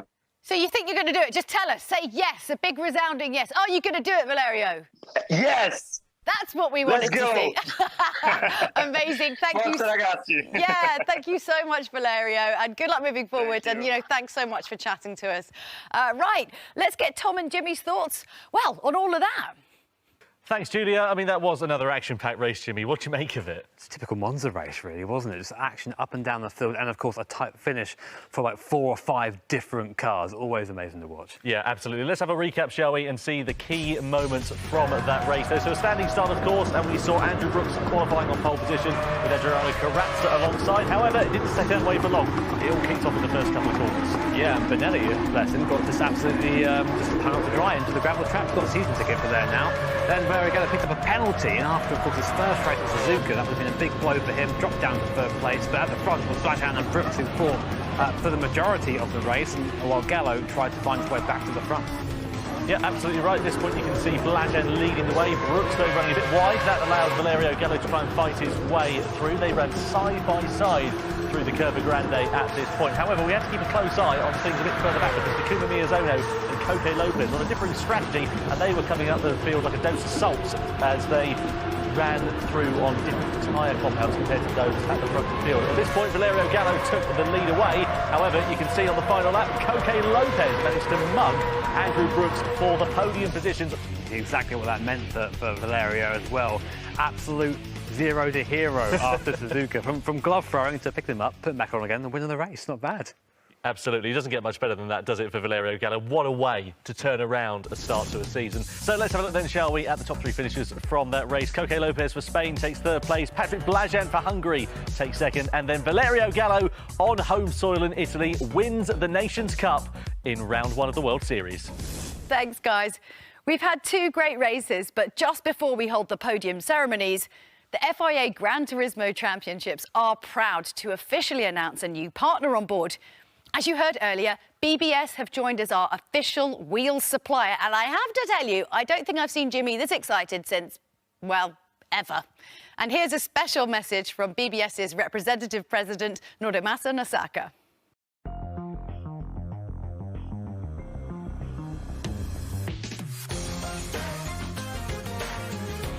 BBS はモータースポーツを原点とした企業です。レースで勝てるホイールを供給したい。この一点でスタートしました。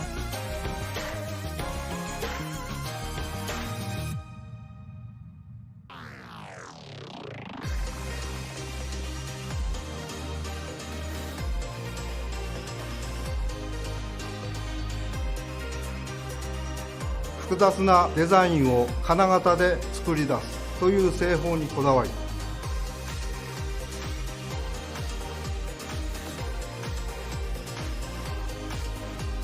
仕上げはすべて人の手で行う。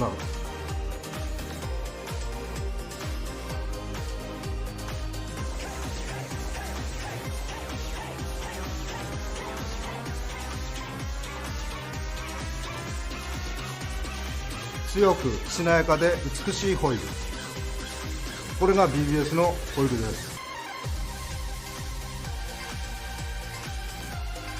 私どものホイールを採用していただいたチームは数々の栄冠を手にしてまいりました。 BBS はグランツーリスモのパートナーになりました。グランツーリスモを通じて世界中の若い方々にBBS をより知っていただきたく思います。 e スポーツはもちろん、ぜひリアルなモータースポーツにも興味を持ってほしいと思います。 It's great to have BBS alongside us. And Jimmy, have you kind of recovered? Do you want to show everyone the face that you made when you were told this in the meeting? I think I had a meeting beforehand saying I'm not allowed to legally make that face again. So I'm gonna save you from all that. You don't want that.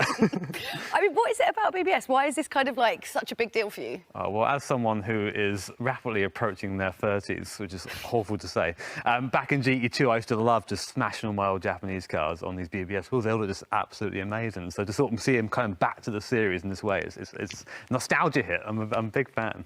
You're getting like a slight preview of what his face was like when he found out, just like grinning like it's not Okay, amazing. Well, look, it's been an incredible day of racing, but it is time now for the podium ceremonies.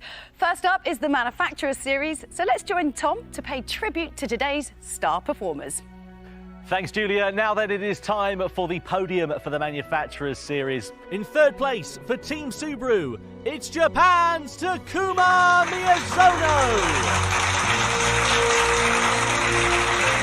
In second place for Team Mazda, it's Japan's Ryota Kokumon. And the winner of World Series 1 for Team Porsche, it's Chile's Angel Inestrosa. Congratulations to Angel Inestrosa. And now, though, it is time for the national anthem of our winning manufacturer, Team Porsche of Germany.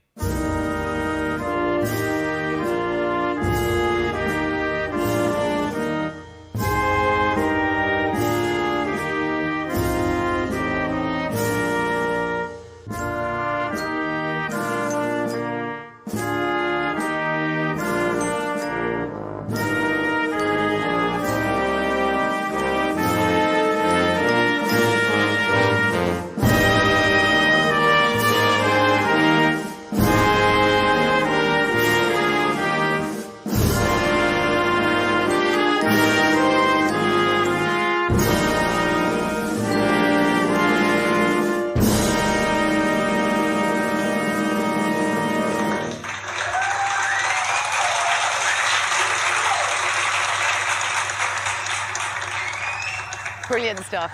Well done, Angel Inestrosa, representing Team Porsche. Before we have the podium for our Nations Cup, we'd like you to help us choose our Michelin Driver of the Day.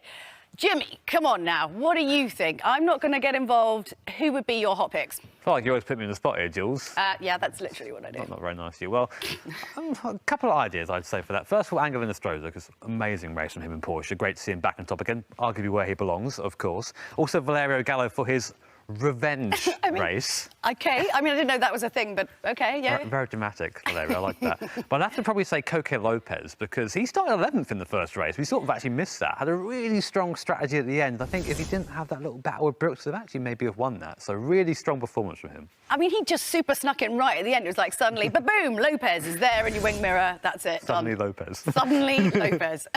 Head to the Gran Turismo Facebook, Twitter or Instagram stories and get voting.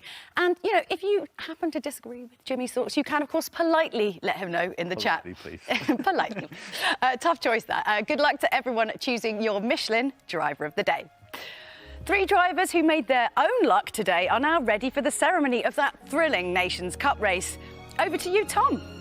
Thanks, Julia. Let's have a look, shall we, then, at the podium for the Nations Cup. In third place, representing Spain, it's Coque Lopez. In second place, for Hungary, it's Patrick Blajan. And the winner of World Series 1 in the FIA Gran Turismo Championships for the Nations Cup, congratulations to Italy's Valerio Gallo! And now then, it is time for the national anthem of Italy.